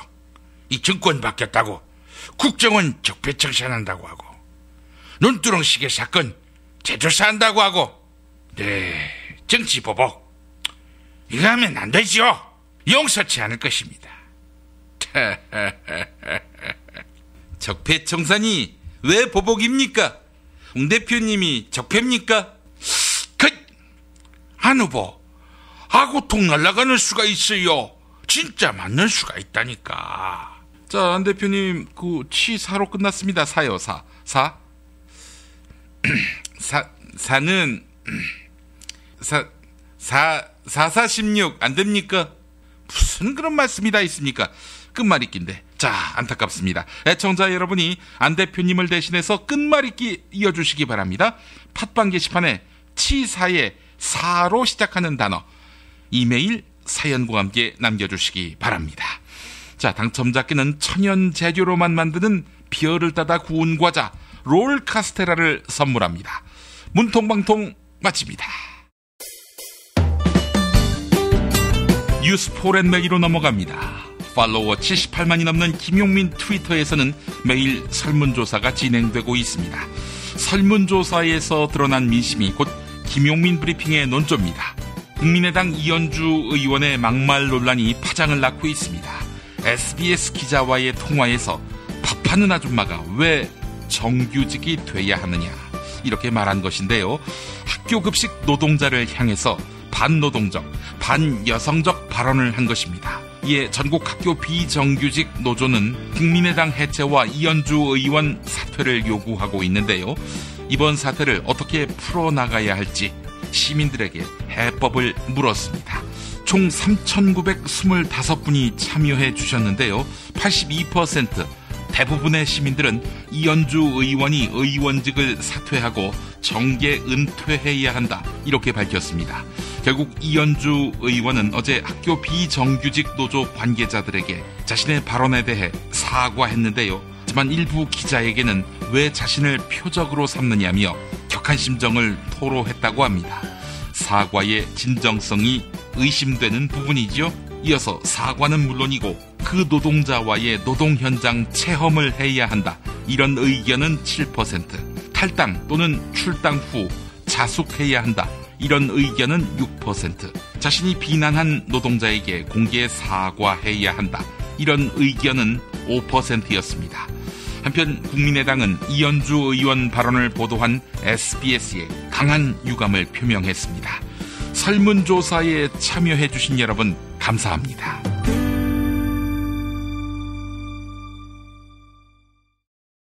김용민 브리핑 뉴스 듣기 능력평가 정답 맞히신 분들 소개합니다. 어제 뉴스 듣기 능력평가 문제는 일본의 제1야당을 맞히는 거였죠. 정답은 민진당인데요. 당첨자에게는 프리미엄 생균을 배합한 유산균제 시크릿 프로바이오틱스를 선물해드립니다. 장 건강은 물론 면역력 증강에도 효과가 좋다는 시크릿 프로바이오틱스. 듀폰 다니스코사의 특허받은 균주로 만들어 장 건강은 물론 면역력 증강에도 효과가 좋은 시크릿 프로바이오틱스. 포털 사이트에서 KY팜을 검색해 주세요. 다른 한 분에게는 상쾌한 아침을 위한 애주가의 핫 아이템 술친굼 한 박스 보내드립니다. 국내산 굼벵이와 국내산 헛개 등 몸에 좋은 재료들을 사용해 만든 술친굼인데요. 애주가들의 핫 아이템 술친굼, 네이버에서 술친굼을 검색해 주시면 감사하겠습니다. 그리고 매주 정답자 가운데 한 분에게는 골반 보정 속옷 바디로직 리포머 팬츠를 선물해드리고 있죠. 단순한 몸매 보정 속옷이 아니라 뒤틀린 골반을 잡아주고 허리 통증에도 효과가 있다고 하는데요. 몸매와 자세를 함께 보정하는 바디로직 리포머 팬츠, 포털 사이트에서 바디로직을 찾아주세요. 금요일 정답자 가운데 다른 한 분에게는 남양주에 위치한 독채 무인 펜션 머문빌리지 이용권을 드립니다. 총 3,000평의 대지와 건물 2동을 오직 한 팀에게만 서비스하는 진짜 무인 독채 펜션 머문빌리지. 카페와 바베큐장은 물론 대형 수영장과 글램핑장까지 갖추고 있습니다. 포털 사이트에서 머문빌리지를 검색해 주시면 감사하겠습니다. 당첨자 대박임다님. 쉽지 않은 정치 현안들을 매일 알기 쉽게 풀어주셔서 감사해요. 무슨 말이지 님? 이제는 부끄러운 나라, 떠나고 싶은 나라가 아니라 살고 싶은 나라, 이민 오고 싶은 나라가 되었으면 합니다. 작은 행동이라도 보탬이 되도록 노력해야겠습니다. 문통방통 끝말잇기 당첨자에게는 빵 짓는 농부에서 협찬하는 별을 따다 구운 과자 롤 카스테라를 보내드립니다. 별을 따다 구운 과자 롤 카스테라는 진부령 자연양계 농장에서 생산하는 계란과 천연 설탕, 팜슈가, 우리밀 등 천연 재료로만 만듭니다. 주문 전화는 033-646-2668, 인터넷 주문은 bakingfarmer.co.kr입니다. 어제 뭉통방통 끝말잇기 시작 글자 이현주의 주였는데요. 당첨자 소울플라워님 끝말잇기 단어 주둥이로 해주셨네요. 안철수에게 정치 생명을 걸었다고 했지만 정작 이현주의 정치 생명을 끝낸 건 본인의 주둥이였다. 김현민 브리핑 뉴스 듣기 능력 평가 오늘도 많은 참여 바랍니다.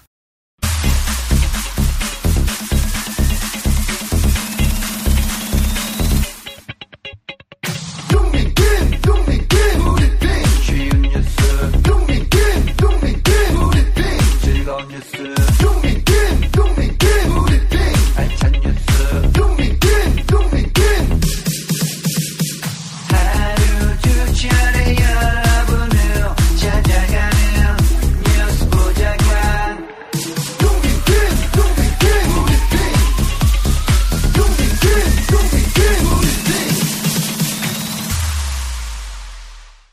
팟캐스트 포털 김용민 브리핑 게시판에 올라온 청취자 사연 소개합니다. 박승복님, 이현주 의원의 발언은 개인적인 대화였기에 더 문제가 됩니다. 평소 사회적 약자에 대한 천박한 인식을 갖고 있는 사람은 공직에 있어서는 안 됩니다. 라고 해주셨습니다. 현재정님, 이현주 의원의 가장 큰 죄는 인간을 존중하지 않는 것이다. 국회에서 나가길 바란다. 사퇴 기자회견만 기다리겠다. 자, 홍희님, 이현주 의원이 국민의당으로 가서 정말 다행입니다. 더불어민주당에서 저런 발언을 했다면 상상만 해도 끔찍합니다. 자, 그리고 마리오네트님, 박근혜가 영한사전 들여다보는 것은 미친 척하는 것이 아닙니다. 원래 미쳤는데 사람들이 못 알아본 것입니다. 마리오네트님이네요. 네, 아이디가. 2017년 7월 12일 수요일 김용민 브리핑 모두 마치겠습니다. 애청해주신 여러분 감사합니다.